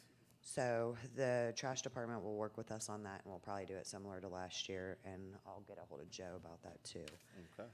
Also, Val couldn't be here. She's at a Mustard and Mingle tonight, but on March 7th from 4 to 7 at the Tip City Center, 855 North 3rd and Tip, they're having for our veterans wellness and hope. It is a suicide prevention. You can go there, have a dinner. They're going to have a guest speaker at 6 p.m., so it's a good time to get out and show resources to your vets or to support them in some way, shape, or form. So I just thank you guys for the votes for the BCA, and it's been a rough weekend. So You've had a rough week, yes, yeah, ma'am. it's been a rough one. So yeah, I will let you guys know more about the cleanup. We'll probably start the same location behind Kroger's Appreciate you and doing start that. working our way back. Seriously, Not a problem. that helps.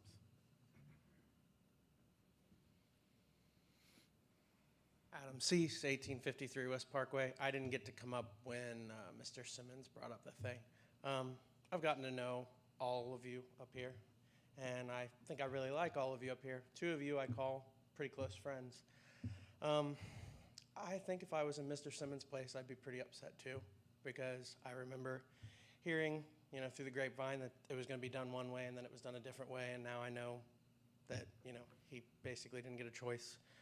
I don't think you guys did do anything on purpose, but perhaps in the future, and I don't know how this works, maybe before something like that gets voted on, brought up, was that a resolution, I'm assuming, to do that? There was a resolution to start that thing in the first place, right? maybe in the future, have that completely laid out so all of you are on the same page, because we don't need any more controversy. And I don't want to see you guys, I saw some body language up here, and I think you all like each other, and I'd like to keep it that way.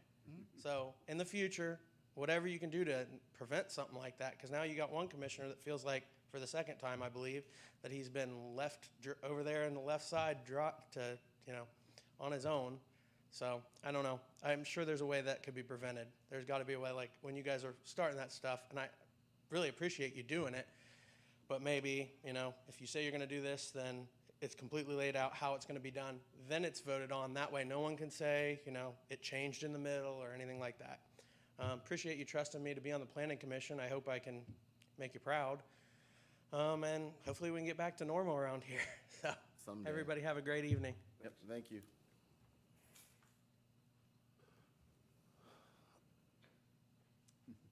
You got my little friend. Thank you. He's got his too. Yep. Yes, he does. Melanie Walker, and I'm here on behalf of the downtown businesses. Not just the downtown, we're hoping that it'll go all the way through. We had noticed there wasn't anything really set going on in the city along with Eclipse. So we have decided to have an alien invasion, which will be on Sunday and Monday. Some of the things, and we're just in the beginning stages of this. We started last week. Sure. So we are having people that are dressing up as aliens walking around downtown. We will have some selfie stations. We're possibly going to have some games for the kids. But and we'll have businesses that'll just have aliens. One of the businesses is putting 50 blow-up aliens in his window. So we're hoping just to bring an awareness when people come through town, they're going to say, hey, Piqua, they had all those aliens. What was going on? Well, we wanted something fun. And, if you don't have a place to go to watch the eclipse, you can park back in the historic district and walk downtown and be a part of what's going on down there. Our next meeting is this Thursday at 6 o'clock at Apple Tree Gallery on the second floor, third floor. What do they call that? Amy, do we have events? We have, the Johnson Farm will be having John- an event yes. on the 8th. It'll be a reservation-only event. I think he's going to set it at 500. Hopefully we'll get 500. Well, and then, Oh, go ahead. Yeah, Michelle Perry actually has been working on that, and she can give a brief update.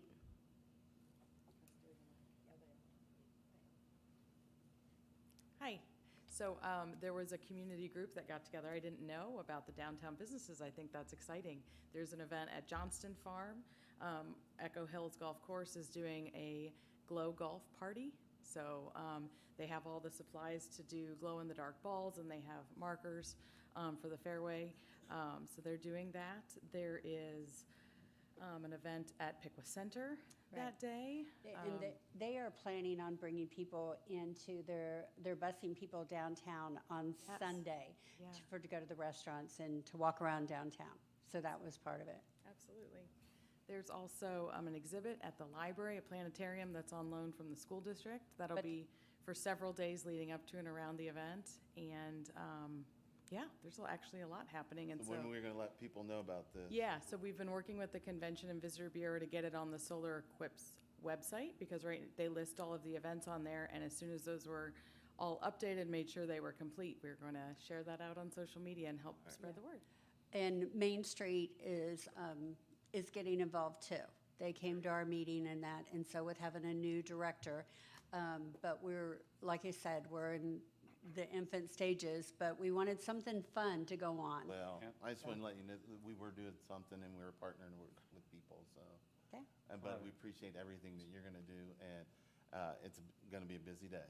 It is. Yeah, just on a slightly darker note, I guess, just if you're going to go to an event near your house, consider walking.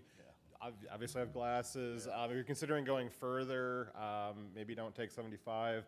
I know my hometown up north is also directly in the path, just like Piqua is. They actually got an alert from Homeland Security concerned about traffic. So if you are going to be driving anywhere, especially on major roads, consider that the traffic's going to be pretty heavy, and just be careful and have fun. A couple months ago, the Miami Safety Commission Committee, safety committee. We went to a meeting with them, and there was a gentleman that goes and does the eclipse thing all over the world and that. And he told us, he goes, 75 will be a gridlock. Yep. Oh, And yeah. he goes, if you're going to be on Interstate 75, you need to be there at 4 o'clock in the morning. So I am assuming that anytime there's an accident on Interstate 75, Main Street becomes, the truck route. I'm hoping that trucks are not scheduled to be out that day. He told us that people will stop, starting like at 2 o'clock, they'll stop on the interstate just to be there and have their viewing space. So, but we really want to encourage anyone that would like to come out and be a part of it and help us with some planning to come on Thursday night at 6 o'clock at Apple Tree. And also you can reach out to Main Street. And we will be putting signs out in that. So, okay? So if you're doing games for the kids, hide and seek is much more No. challenging during the eclipse, so. Than's for that. It's just hide then, right? You can't see anybody to seek, so. That's why it's more challenging. Yeah, I agree. Mayor, on that note, maybe we should ask the city for maybe just a quick update if they have any altered plans for public safety that day. Different EMS, fire, police, if there's any plans around that, maybe they could just brief the commission on that so that if we get questions about that, we'll be aware. Yeah, we actually were speaking of all of those things today, so we'll get you a report out on what we're planning, but obviously it's going to be situational awareness and understanding there may be a myriad of things that happen that we'll be prepared for. Yep. Like I said, everybody stay safe for yourself. Jeff?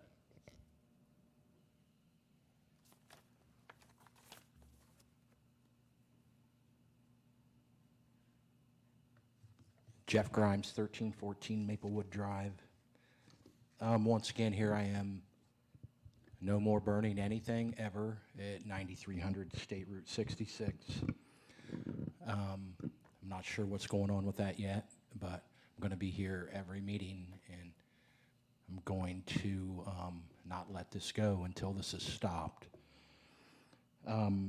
So then last commission meeting, we weren't allowed to clap or do anything, and even though I know the Mulder family personally, there was people that were allowed to clap, so. Do you know the difference between clapping and jeering in a negative way and clapping for something in support of it? There's a difference.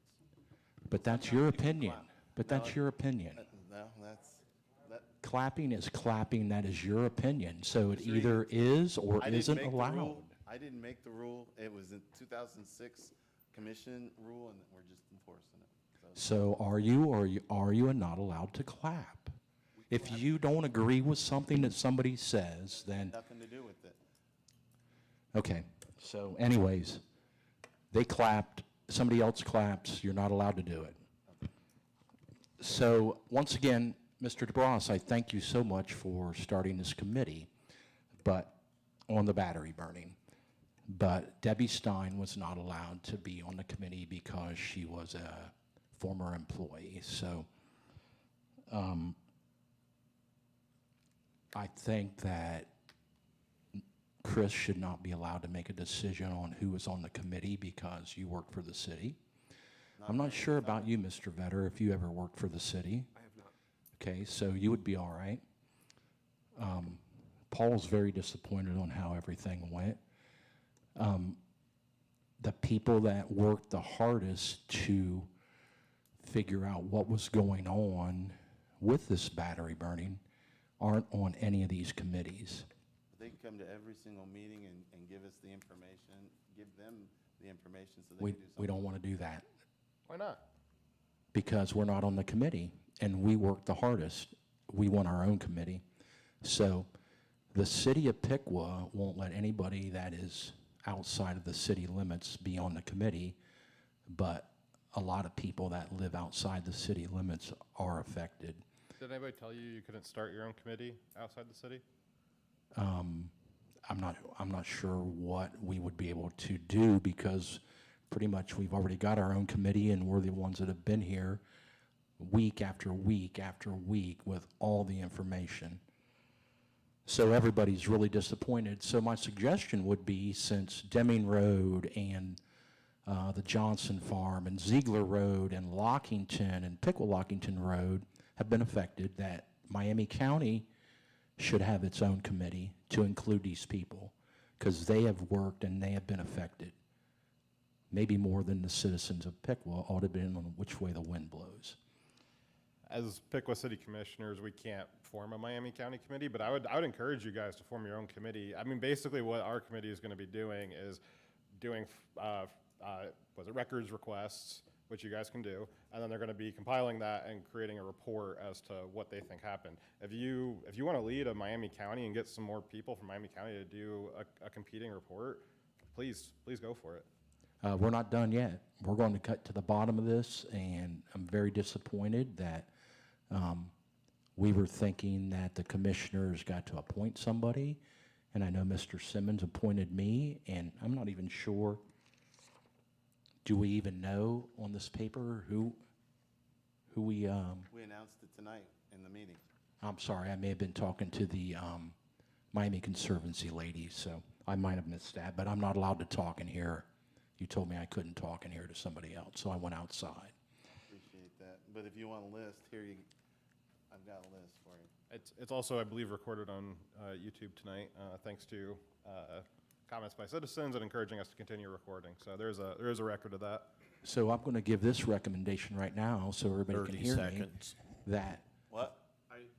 We don't have the clock, so I'm just giving you 30 seconds. Oh, okay. I suggest that a special prosecutor be appointed to investigate this.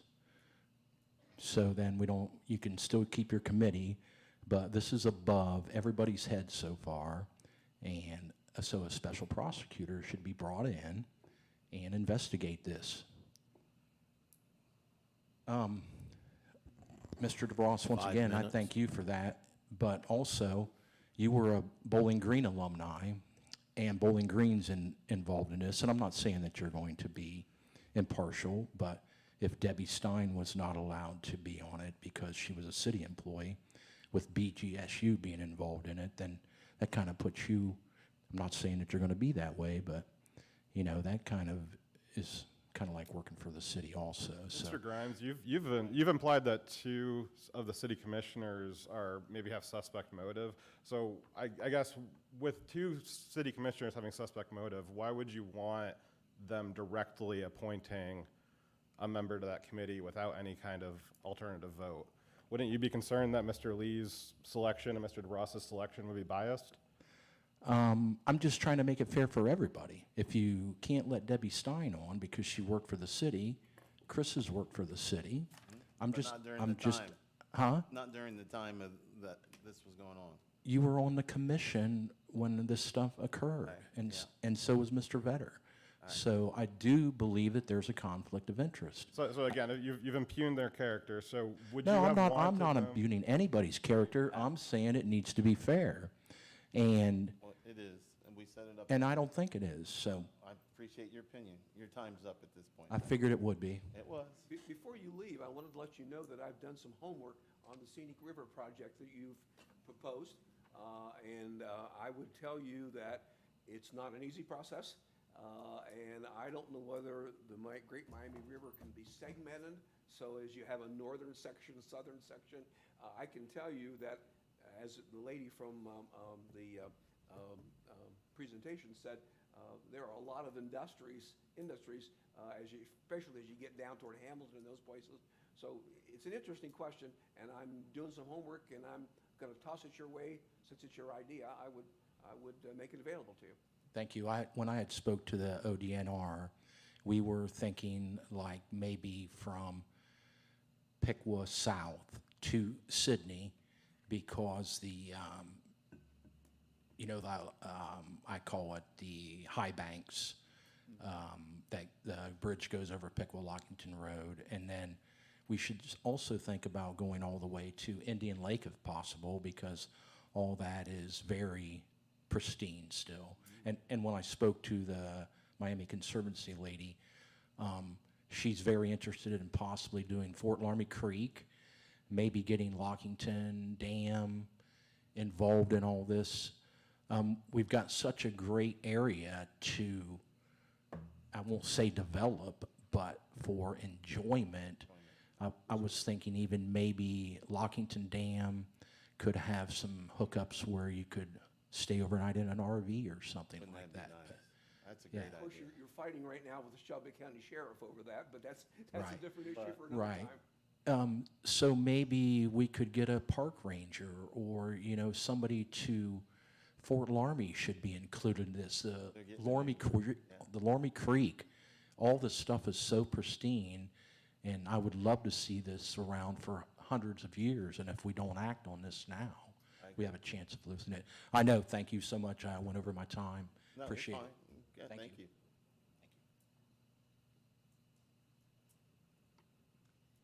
Hello, Hi I'm there. Kim Heisler, 1802 West Parkway Drive. Could you use the mic a little better, Yep. please? I'm having trouble. Hello, Kim Heisler, 1802 West Parkway Drive. And I know this is a little late, but just something I just wanted everybody to be aware of and be more, I guess, well, just aware of. Last week, they had talked about getting a new snowplow and stuff, and that's great. Our folks did a great job. and- You gotta talk into that, I'm sorry. There you go. No. But last week we were talking about getting a new, and has been approved, a new snowplow and everything. But someone had mentioned to me, and it was quite interesting, that, you know, we spent all this money, and I think they're on like a 10-year rotation or something like that, or I don't know if it's 1 a year or whatever. But anyways, they had talked about the snowfall that we had, which was, you know, a 6-inch snowfall, and how like 5 of the 8 trucks had went out and done a great job until the middle of the night, and then they sent them back out again. Well, there's a couple things in that, because if we have 8 trucks and there's 6 inches of snow, that's pretty significant. I know over the years our snowfall has gotten less and less. It's not like it was when we grew up, where there was, you know, huge amounts of snow. But I think we got one pretty recently. But anyways, if there's only 5 trucks used for that and 3 sitting somewhere, why do we need a 9th one to have 4 of them sitting? I guess maybe what I'm saying is maybe look at it a little bit more, and maybe not get one every year, or like every couple years or something, and put the money I towards. think we replaced one, not It's gonna. an older one, I think I saw. Yeah, but at the same time, there's still 3 sitting. Are they all 3 that old? I I'm think not they use sure, them in I'm not sure all rotation. 3 are Amy? sitting. I think what you're asking for is a presentation from the people who do the street clearing about the routes, how they do those routes, those kinds of things. Well, maybe. I mean, he Hey, had mentioned. Let Amy answer. Yeah, okay. Yeah, I'll just mention, and I don't know if this is what you're referring to, but those trucks are used daily. They're not just used for snow plowing.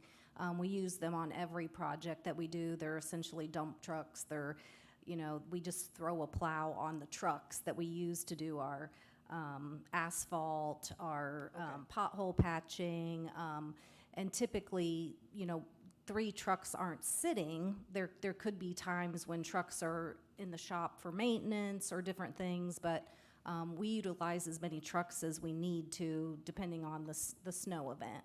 Okay, and that makes sense, and You that didn't know, explains it very you were well. asking, that's why you're asking. Yeah, I mean, actually that's didn't- why I'm asking. I didn't know mean, that. It didn't, We didn't used make them for other sense to me. stuff. Good question, Kim. Yeah.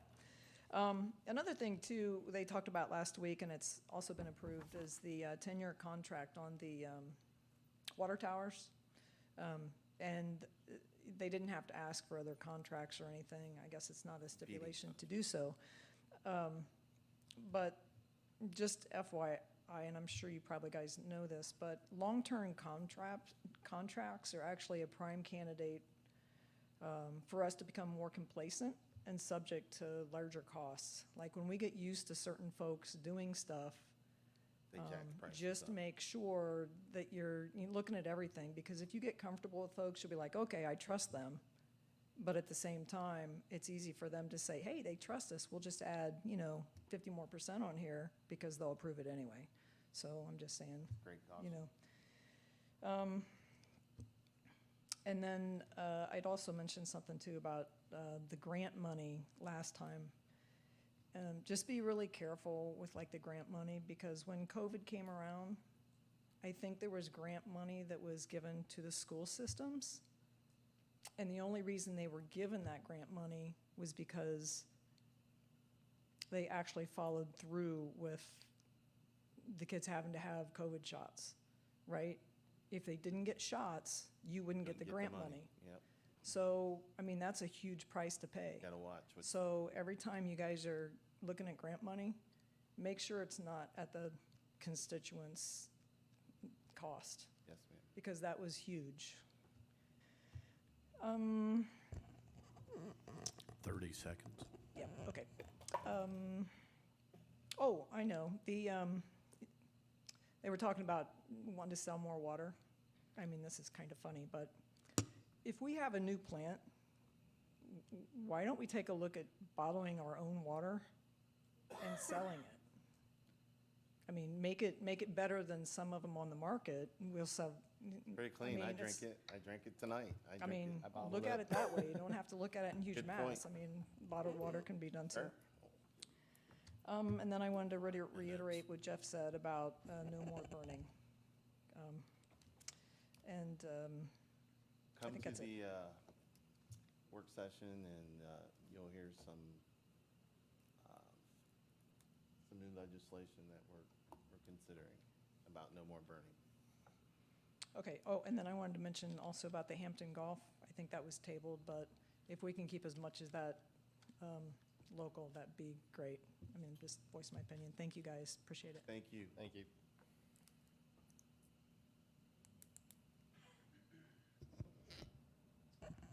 Dave Hitchings, Hey, Dave. 305 Westview. Was Hampton Golf tabled?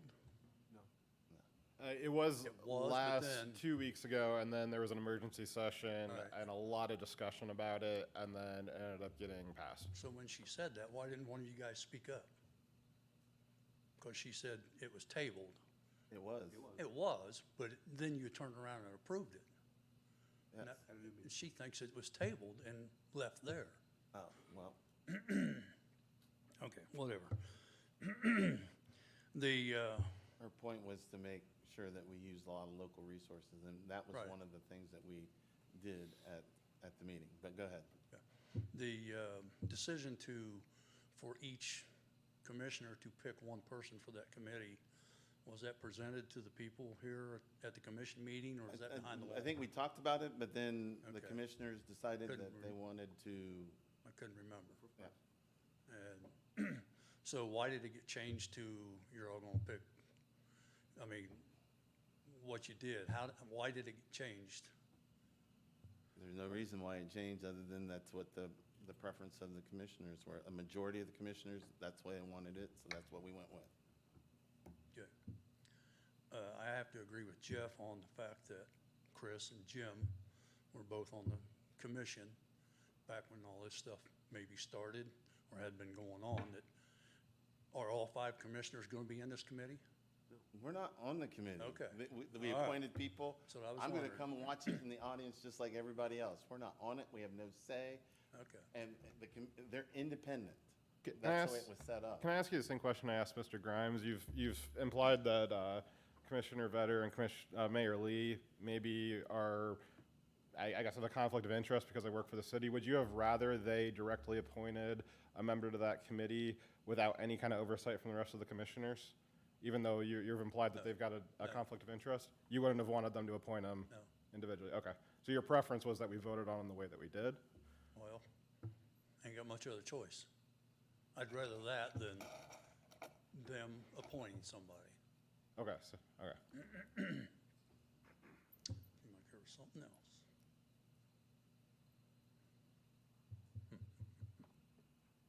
Well, okay. I might think of it later. All righty, thank you. Thank you. Dave, appreciate you.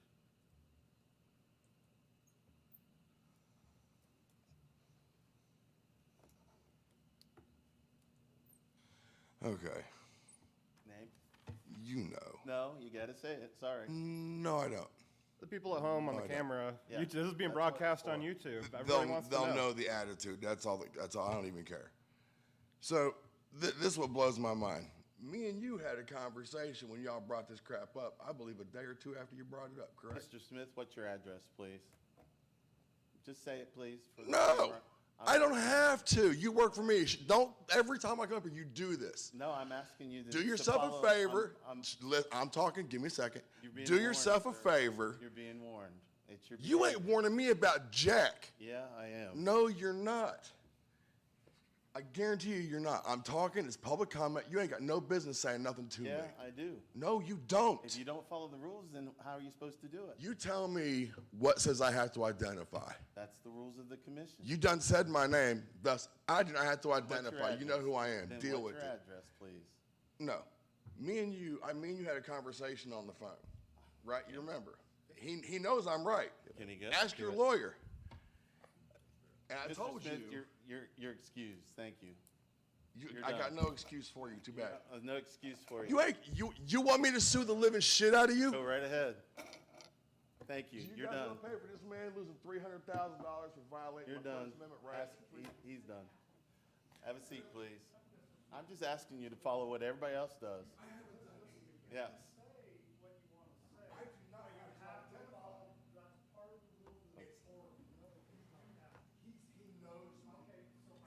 But the people in the camera might not. If he's right or wrong, he's asked you to leave, and at this point, you are Time to go. being warned for trespassing. You need to either leave now or you will be arrested. I'm suing the living shit out of every last one of you. Enjoy this, and you might want to seriously consider what you're doing. You know, just like I Thank you. I have a way out the way. I went. Any other? I am going to own this. I'll entertain a motion. Oh, wait a minute. You coming up? Just a general point of information for the audience and for those at home. I just request everybody keep the language, I guess, nicer and kinder, not necessarily for our benefit, but for the benefit of perhaps children watching at home on YouTube. I know that we had a high school here a couple of weeks ago. We had Cub Scouts here. There's a lot of parents who take the opportunity to use the YouTube broadcast to show their children how their local government works.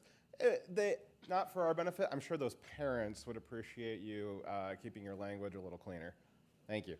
We just want Just everybody out of respect. do it the same way, and everybody has up to this point. So go right ahead, ma'am. Pam Hawes, 307 Cleveland Street, and I really do, if you want people to list their address, I really not like to have the street number on there, just in case people are vindictive or something, and you don't know who lives alone. I really do against that. And then also, Mr. Vetter, you brought up about people cutting their grass, but I live next to an empty lot owned by the city, and they didn't cut it for 5 years. How can you expect the people to do it when the city don't take care of their own I property? expect every individual who owns property in the city of Piqua to behave by cutting their grass, and that's the first. But I lived there first 5 years I've lived there, and the city didn't cut it except once when it was knee-high. Be happy to have you talk to the people who do that. I don't. Oh, no, do I that. own the property now. I went and bought it since I've cut it for the last 5 years. Again, And I've brought it up at meetings before. He has brought it up. I have brought it up before, I'm and not the opposed to city you doing owned it. that. I'm just And they saying threw the citizens knee-high have a grass res- all over my, Citizens have a responsibility to behave appropriately. and that so does the starts with cutting city. grass. The city doesn't take care of the properties, that's all. That's all I'm That's your concerned point. about. And then it was brought up before about the cemeteries. I'm not quite sure, was the city responsible for the cemetery too? Well, that's a joint commission It's a joint, between. yeah. Okay, because the it city and had the gotten town. knee-high out there, I had seen where. Did at one point. It was, yes, and that was just once, I don't know how many years that was. And then also, I would like to voice my concern about stopping the burning at the facility, because where I live at, I'm nowhere near there, but I have smelled chemical burning in my backyard, and I'm sure it's the way the wind blows. Okay. And I don't like that, because I have my garden out there, so, Yes, ma'am. thank you. Well, thank you.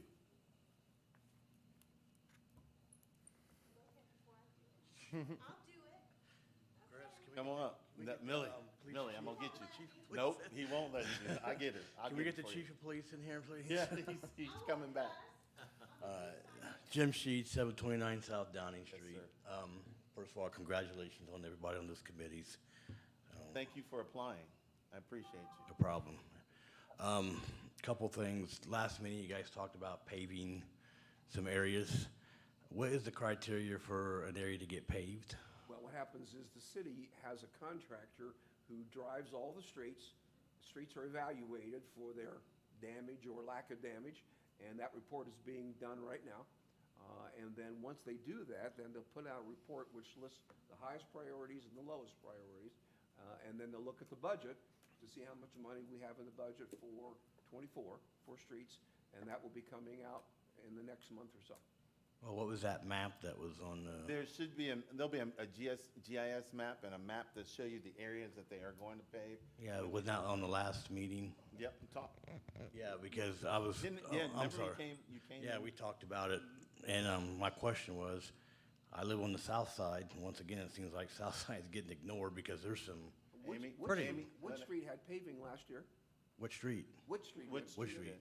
And Wood Street's also- not in our area, is it? Sure it is. I thought it was another district. Anyhow, Yeah, so Sorry, Amy. the map that was shown last meeting was about the in-house paving that the street department does, and they're gonna be doing alley paving this year. But we'll also have the pavement preservation program coming out shortly that Mr. Vetter was speaking about, that will be streets and other places that will have contractors come in and help us with. So that should be coming out within the next month or so. We'll be gearing up to get that out to bid. But the south end will be, There, like Mr. Vetter said, it depends, we use the pavement rating system, so we're trying to work on the worst areas, and then with an economy of scale, do an entire area at a time and not jump all over the place, so we can stay in an area for the most part and get the most bang for our buck. well, like I said, if you said Wood Street didn't get complete, it stopped right, It went from College to, Roosevelt. basically where that, new apartment building is, in that area right there, right? Yeah, thank you. Yeah. And the rest of it still point is- The point is that the streets are prioritized, and the worst streets obviously should get the most attention. I'm not sure you were living on South Downing Street, but South Downing Street was done about 5 years ago, 5 or 6 years ago. Well, I know right there on Clark Avenue, right across from the city, there's a nice little, it's been there since I've lived there, a nice little hole right there. I mean, it's a nice little dip when you turn on the 25A there. That could be, Clark Avenue don't look the greatest. So I'm just wondering because I think there's some streets, it's just my opinion that our area is getting ignored, but that's just my opinion. It's one of the troubles with streets is it always kind of feels like it's every street but yours getting repaved. One of the initiatives I know that the city manager and his team are working on is working on getting more of the city data into the GIS system, and what that's going to do is kind of modernize the city data in a way that it's not modernized right now. It's be able to really see it. Yeah, it's really hard for the city to take a look at which streets have been paved recently, which ones have pipes under them, and all that sort of stuff, and what the condition is. As they work to get more information in that new computer system, it's going to be much more transparent to them to make better decisions and more transparent to the citizens to see which of their streets are going to be paved and when and next and all that sort of stuff. So I definitely understand your concern, and it's a feeling everybody has that, oh man, it's just not my street getting done. The other thing that's going on is that we're trying a two-step approach to taking care of streets. One step is those streets who can be treated without having to do major kinds of things, and then there are streets that are gonna need major kinds of activity. For instance, Wood Street got the major activity last year. Well, I know Clark Avenue is pretty, it gets traveled a lot, and some of that area looks pretty. I'll make sure they look at that. Hopefully it'll come up in the stuff. And we've talked about this in commissioner meetings past, the fire truck issue. Once again, we had the ladder truck. We had an issue again that we needed the ladder truck. I can tell you they're looking at a used ladder truck. Yeah. I can tell you that. What was I gonna say about that? Now my mind went blank, sorry. No, that's what because that's a concern. 30 seconds, Mr. Sheets. Okay, sorry. Just letting you Just know. quick question about that one. The ladder truck comes from Troy or wherever it comes from. Do they charge us for that? It's a mutual aid thing. How's that work? Right, that's a mutual aid situation. All of the communities in Miami County have mutual aid agreement in place where we help each other. So, typically there's not more than one major fire at a time, luckily. So all of the fire departments typically will show up for a large fire and we don't charge each other. Yeah, I was just curious about that. Okay.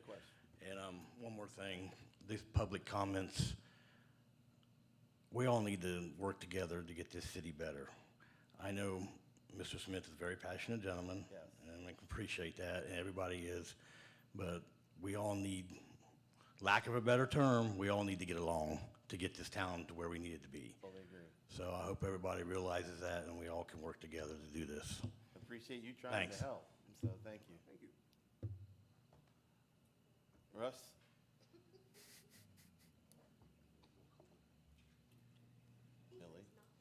watching. We gotta get along. Come on now.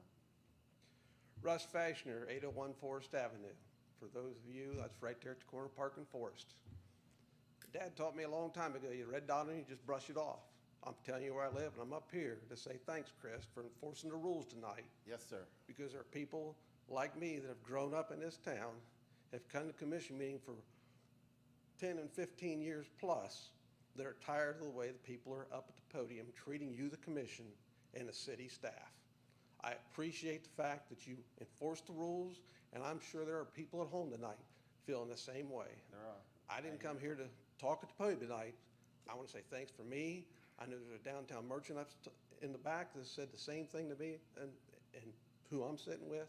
Thanks. Well, Thank you. Thank you. You can only come up once. I'm sorry. I'm sorry.